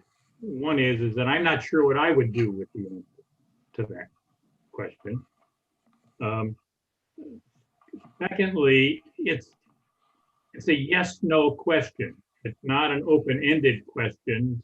So, and I think that we will learn more about folks if we ask, some open-ended questions to include some that might allow a person to volunteer their intentions in terms of their long-term commitment or their commitment to being on the council. And three, if someone were to answer that question too definitively, that might trigger them needing to do something almost immediately with the Public Disclosure Commission. So I would, while I'm willing to let folks say that, I wouldn't ask that as a specific question. The other question that I have a concern about is number 6. And that I am not quite sure what we are saying when we would do that. That might be a question we ask ourselves about specific candidates, but I would rather see something that would allow each candidate to sort of put forth how their participation on the council would contribute to moving the community forward. And some of them, and I know some of them that would bring up that the issue around the diversity that they would bring to the council as one of the elements that would help them to do that. But other candidates would have other strengths that they would articulate to that sort of a more general question, rather than us putting forth diversity of representation in a question when it isn't anything that specifically appears in the attributes we're looking for. So, I would like to, reword that in terms of to allow a greater range of answers to how they would help to being on the council would help the community.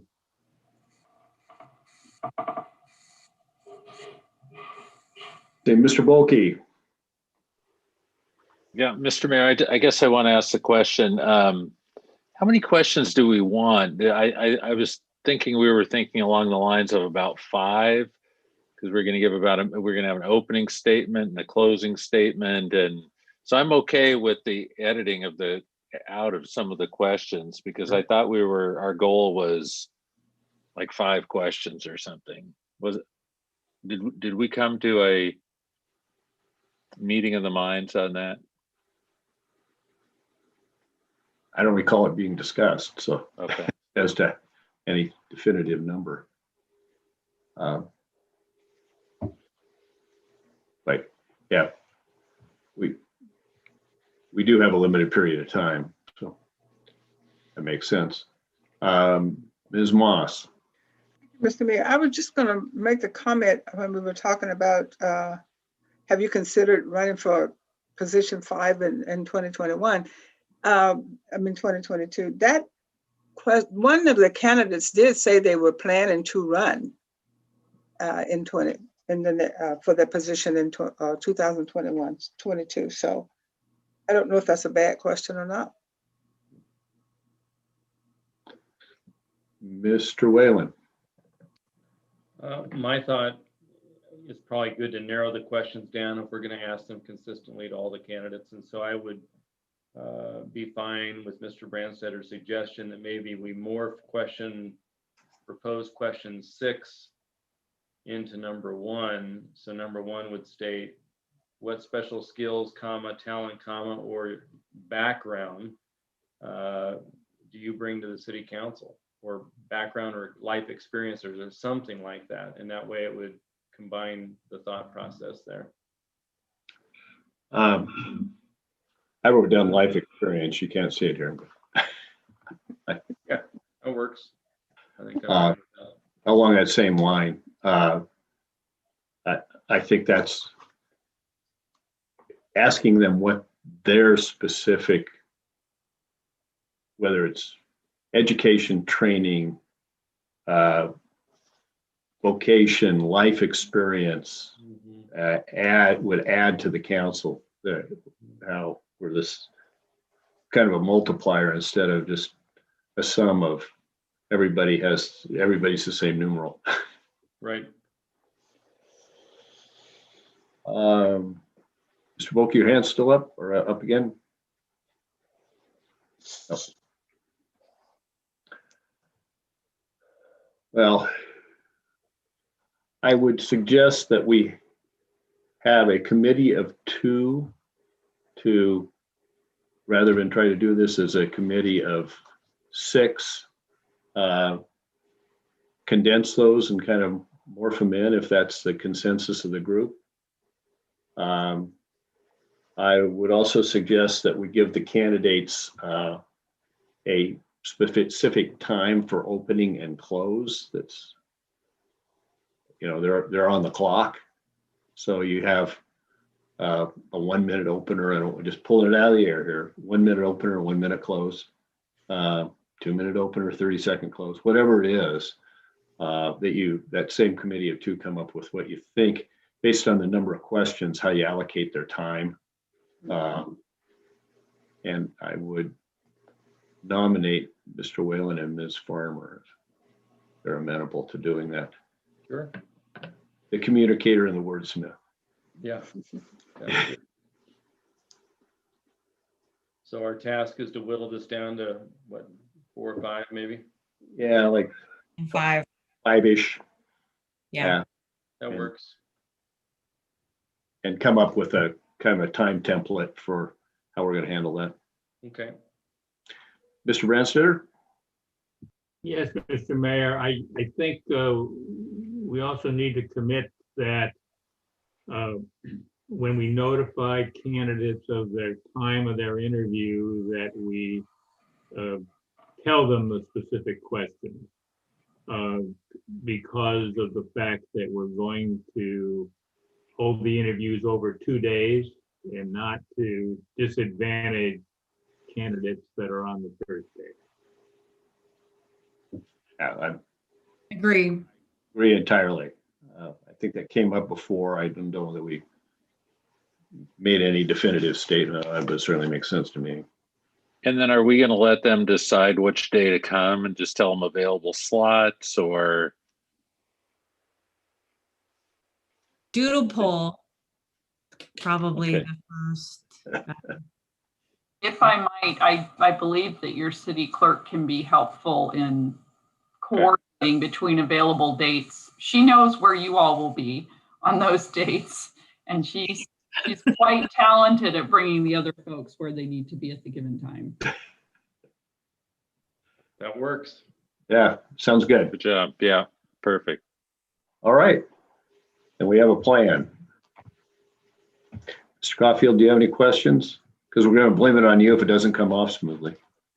It's okay. I'm used to that.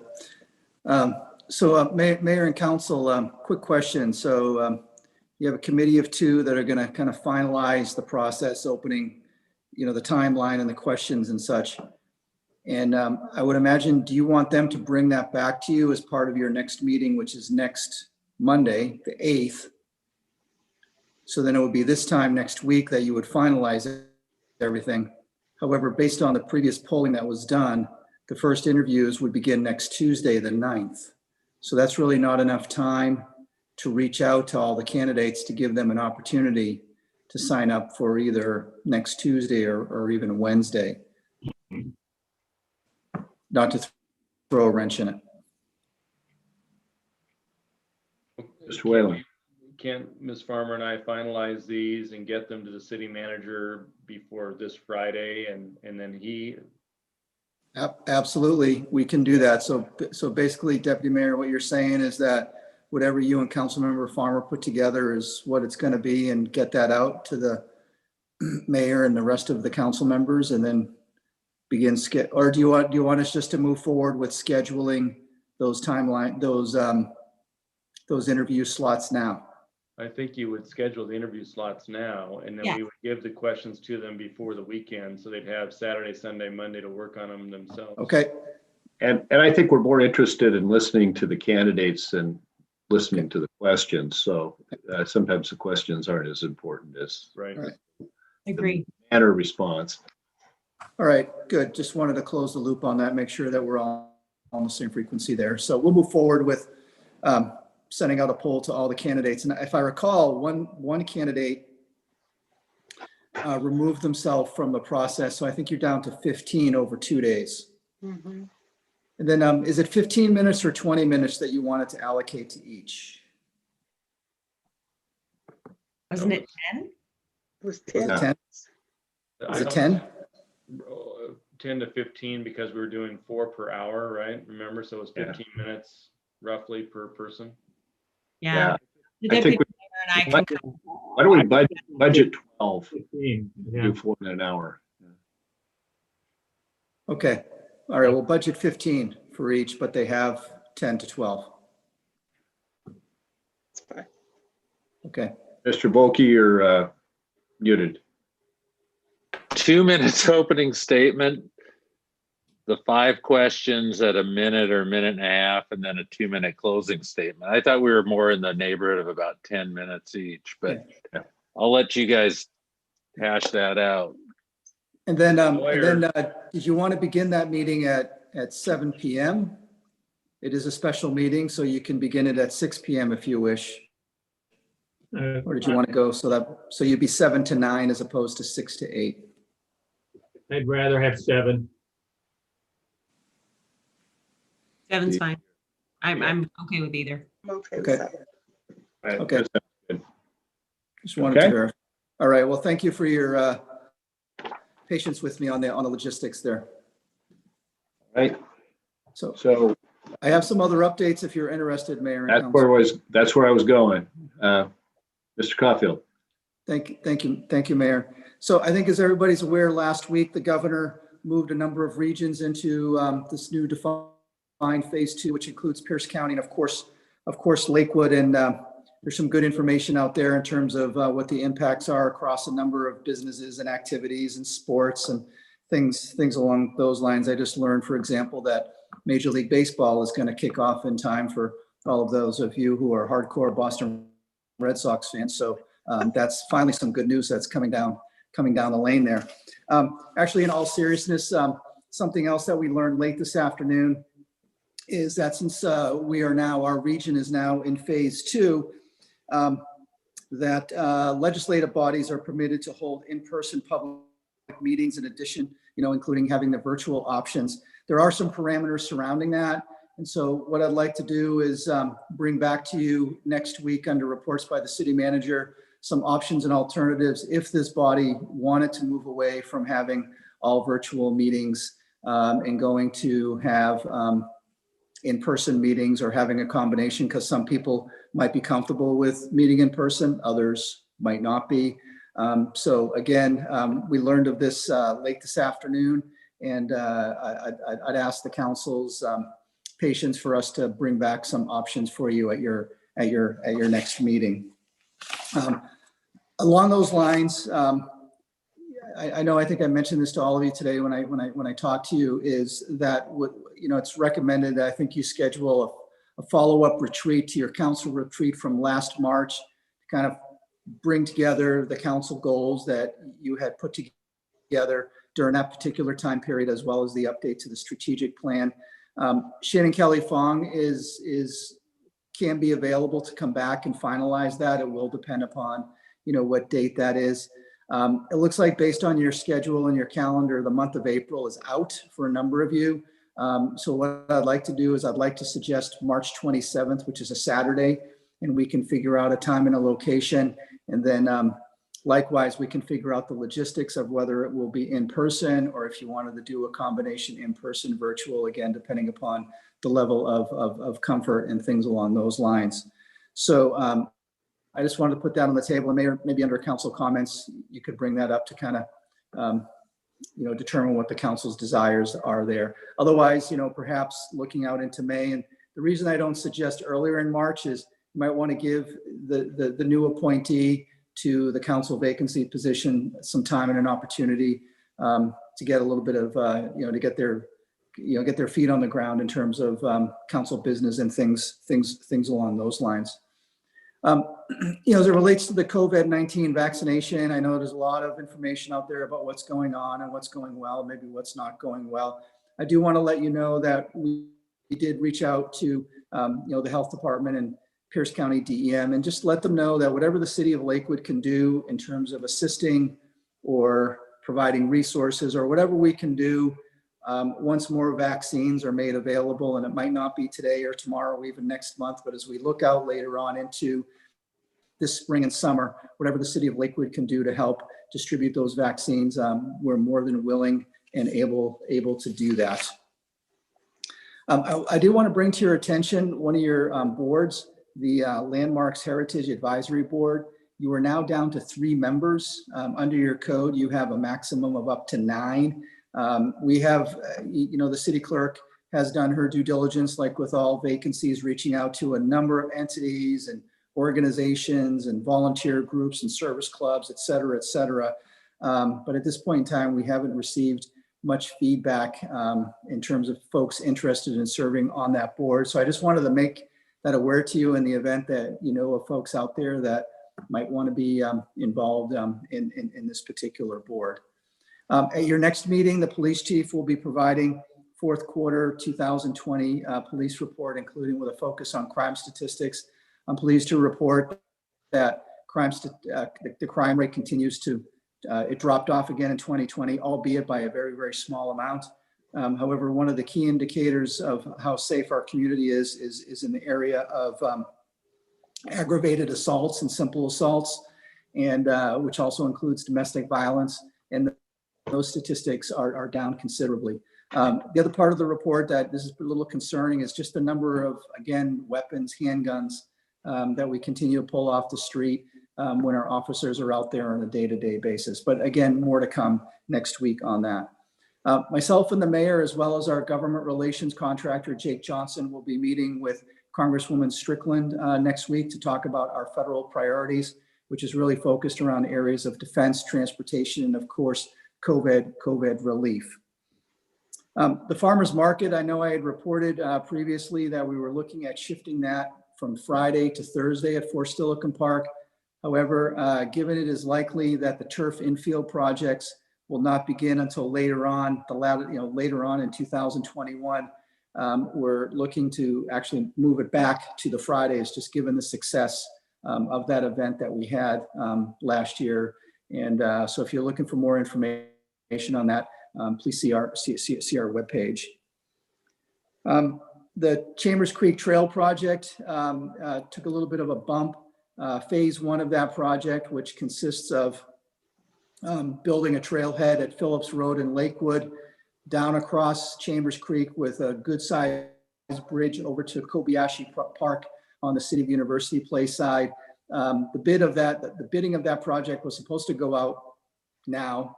And the City of University Place had been the lead on that. However, Pierce County, given that they are the fiduciary agent handling all of the financing, particularly with the grants and the state capital budget monies and the like, they have stepped in and said that they wanted to do that. I get that. I understand that. So the project has been delayed just a little bit. And so they expect to get it out to bid later this month or early March. Our Parks and Recreation Director, Mary Dodsworth, is scheduled to be in front of you, hopefully on March 22nd, depending upon where we are, to give you an update on that.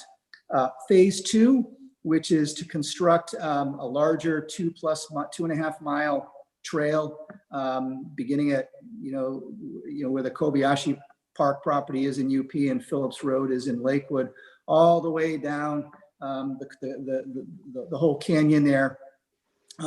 We are looking at some alternative design options there.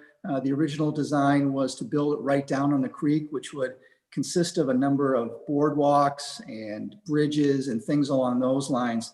And it's proven to be probably not cost effective based on the funding estimates that we have pulled together. So the two cities in the county, we are looking at other alternatives in terms of perhaps having the trail a little bit up on higher ground away from the creek to be able to operate within the funds that are available, particularly from the three respective public agencies there. So more to come on that probably later this year. But again, on March 22nd, our Parks and Recreation Director, Mary Dodsworth, will have a more comprehensive update on that. However, at your next meeting, I am pleased to announce that we will have an update on the public art process, not just as it relates to all art projects coming forward here in Lakewood, but specifically the Colonial Plaza project. And so Mary Dodsworth and her team will be at your meeting next week to give you an update on that. On the legislative front, a lot of moving parts down there, bills moving, some bills beginning to not move. So really the next critical path item is actually 2 weeks from today, February 15th, where all bills that need to move forward need to be out of their respective committee.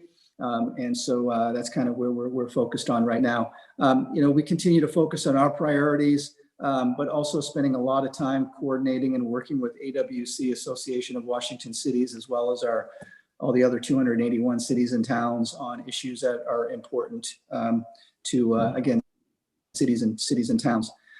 As I mentioned last week, the House Transportation Committee introduced a $26 billion transportation revenue package. Late last week, the Senate introduced theirs, which is a little different. It's $19 billion. However, theirs is bond financed. The infrastructure programs are very, very similar. Of course, the dollar amounts are a little bit different. But again, both the House and the Senate have introduced projects. So that's the good news. It's likely that they will be holding respective public hearings on both of those revenue packages and infrastructure improvements. So probably more to come. Still not sure if actually something will come out this session or if it will carry over into the short session next year. But again, just wanted to bring the council up to date on that. So with that, that's my report. Thank you. Any questions for the city manager? And we'll move to council comments. Ms. Moss. Thank you, Mr. Mayor. I was just going to make a comment about the COVID. I had a terrible time getting an appointment or getting signed up for that. Going online was a joke. But anyway, I was able to, I do have my name on the list for a call to get the shot. And hopefully by the time March rolls around that I will have had both shots, hopefully. And I'll be open to meeting in person. Thanks. Mr. Branstetter. Yes, thank you, Mr. Mayor.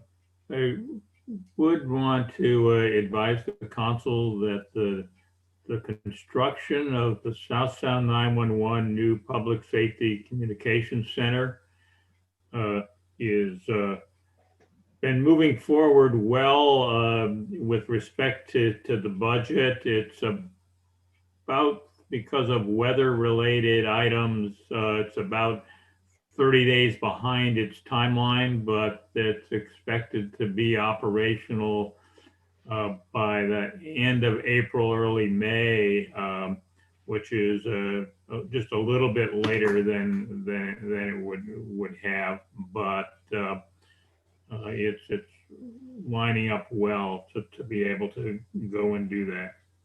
The other thing is there is I did get my first COVID shot at the event that took place at Clover Park Technical College.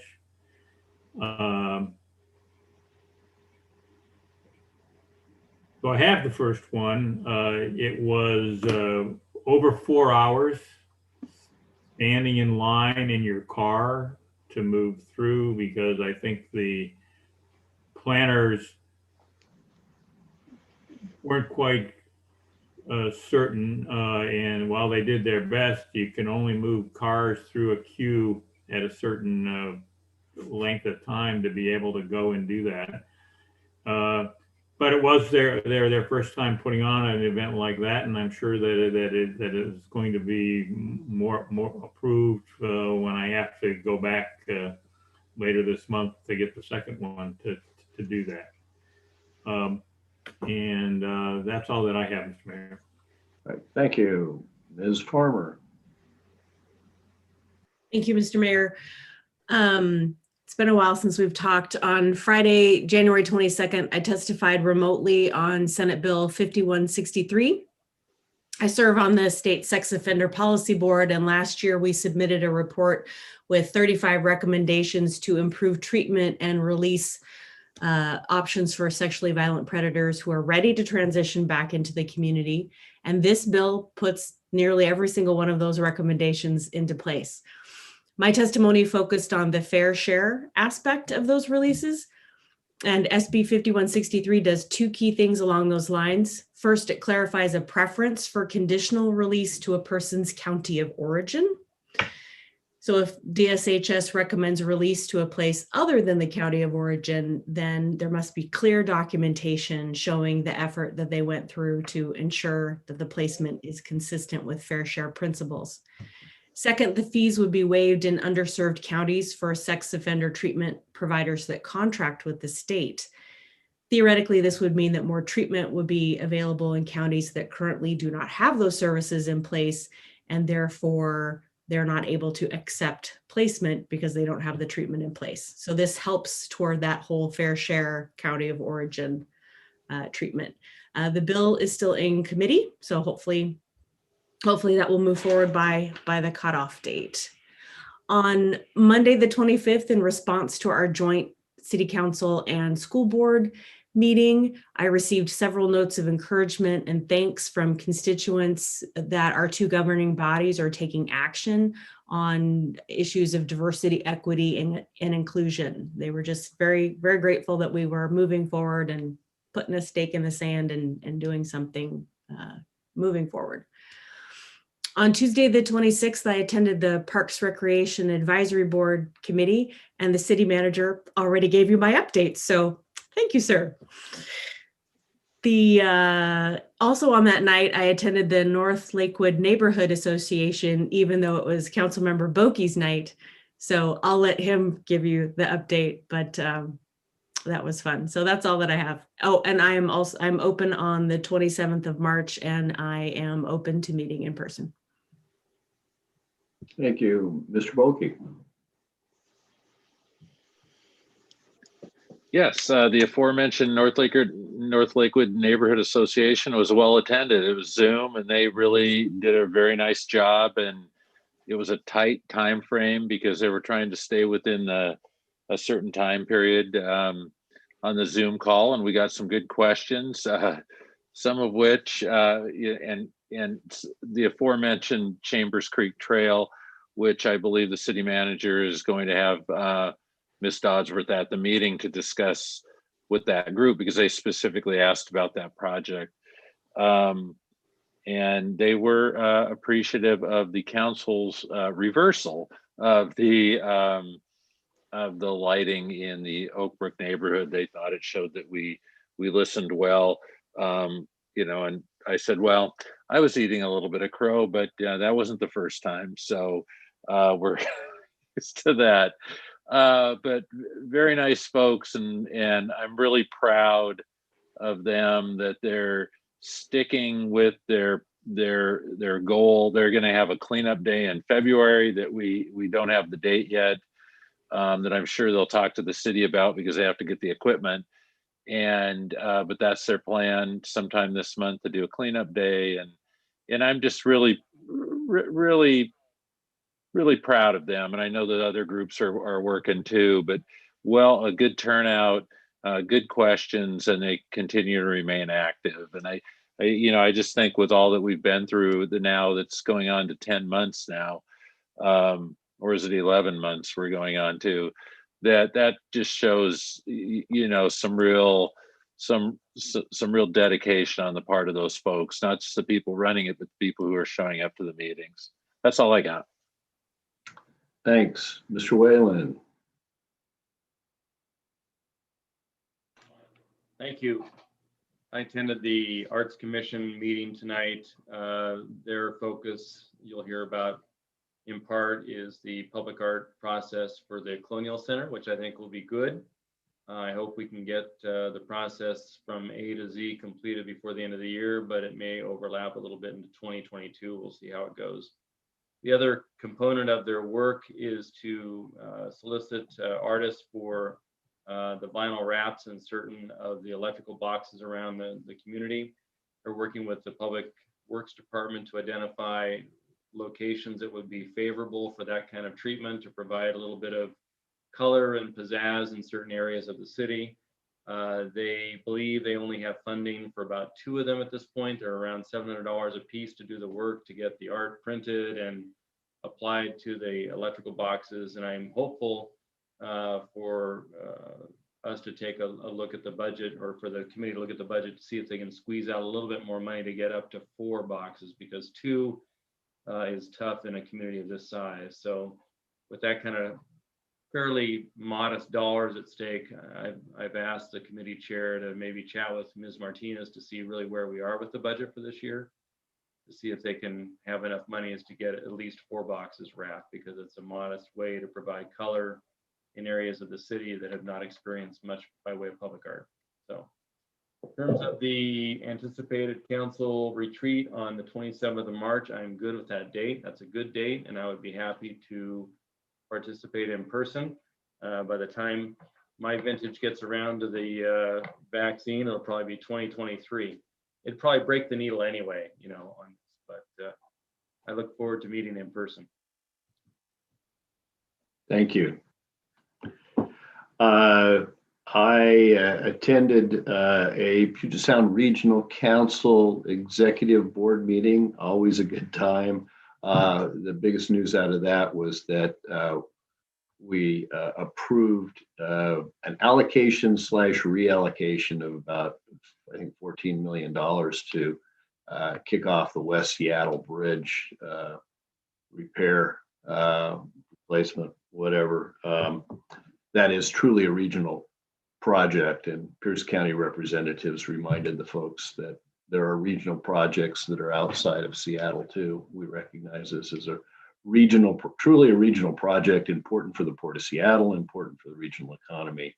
But that is true of other projects, and we're expecting reciprocity down the road. The police chief's letter, I got feedback from the director of Pierce County Department of Emergency Management that her comment on the police chief's letter offering assistance for future vaccination sites was that's exactly what we want.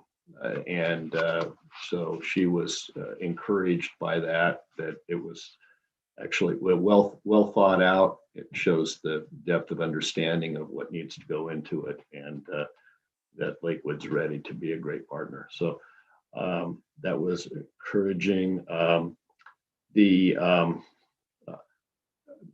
Ms. Schumacher, our city clerk, has added another arrow to her quiver of skills.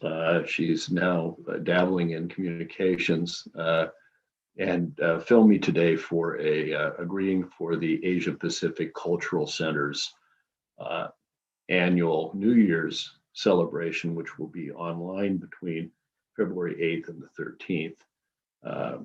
Interestingly, at least to me, this year their feature celebrant is the Republic of the Marshall Islands. Go get out your atlas. The Marshall Islands are a huge country. They're spread out along the equator in the South Central Pacific. They have a population slightly less than that of Lakewood. and they get about 5,000 visitors a year. About 40 years ago, one of them was me. Very few people have been there. Actually, I had a legal case that involved a freak wave washing out the only bank on the capital island of Majuro, and taking the records with it.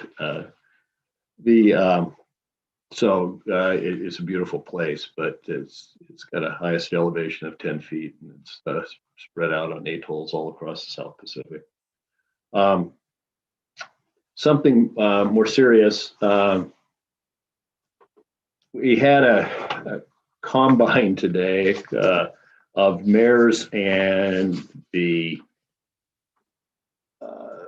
county exec, the sheriff, and chief. Now I'm forgetting the chief from Fife, who is the head of the Pierce County Police Chiefs Association, regarding street racing and exhibitions. The group Something Kings and others who caused the problem in Tacoma and came down this weekend on Saturday were pretty effectively dealt with by law enforcement in Pierce County. But they can rally 200 people. And so whack-a-mole is not thought to be the best way to approach this. And the idea was to get folks together and pursue some coordinated strategy. And that whack-a-mole may be we whack it in Pierce County and keep it in King County. But at least it's not moving it from Lakewood to Puyallup. So the idea was to have a four-part strategy. One is coordinated messaging. You're not welcome here. Things are going to be enforced. And get the word out, because it really is a public safety concern. And the second is coordinated law enforcement. And that's what happened this weekend. I think we had an incident at B&I, but there were a couple in Puyallup. There were some in unincorporated Pierce County. There were several in Tacoma. And another is locally adopted legislation. I would say I like to commit to the group that we would consider it, not that we're going to pass something. And what this is focused at really is the taking some of the motivation out of it, in that it designates areas where it's a problem, and then it becomes a misdemeanor to be a spectator in that area, coming to view the exhibition. Like, you can't go to a cockfight because cockfighting is illegal. It has to be specific. It can't be the whole city. And it's not that a bunch of people are going to be arrested. It's that the police have a tool for dispersing the folks. So that's part of the consideration. The other one that Fife is actually, and something along that line has been adopted by Fife, Sumner, and Puyallup. I guess Chief Fisher in Fife has done a lot of work on this. So we're going to get to see what they have done and see if they think it's made a difference. And the other aspect of that is there's being some legal research done on what's called tiered impoundment. Like if you're a DWI or a DUI and you get car impounded, that maybe if somebody shows up the second time and does this, and gets instead of just getting their negligent driving ticket, their car's impounded and spike strips. So if I think personally, I found it very effective in collecting money from rich people to go after their toys. They were seemed much more important to them than their bank accounts. If you go after the object of their affection, they're less likely to come to your community. So that's their thoughts about this, but the whole idea behind it is that we have a coordinated Pierce County approach, so we don't have a haven and we don't have people moving back and forth. Because in other areas, people have been hurt very badly by this. Not just the participants, but the spectators. Disrupts traffic and the ordinary course of business. So more to come, but unless somebody has some objection, I commit to this group, not any money, not any legislation, but that we're willing to participate as a coordinating jurisdiction and try to work common solutions. So that's the serious side of things for tonight. Anybody have anything further? And Ms. Walker and Ms. Schumacher come on just to show us they're still awake. If not, we'll see you next week. We're adjourned.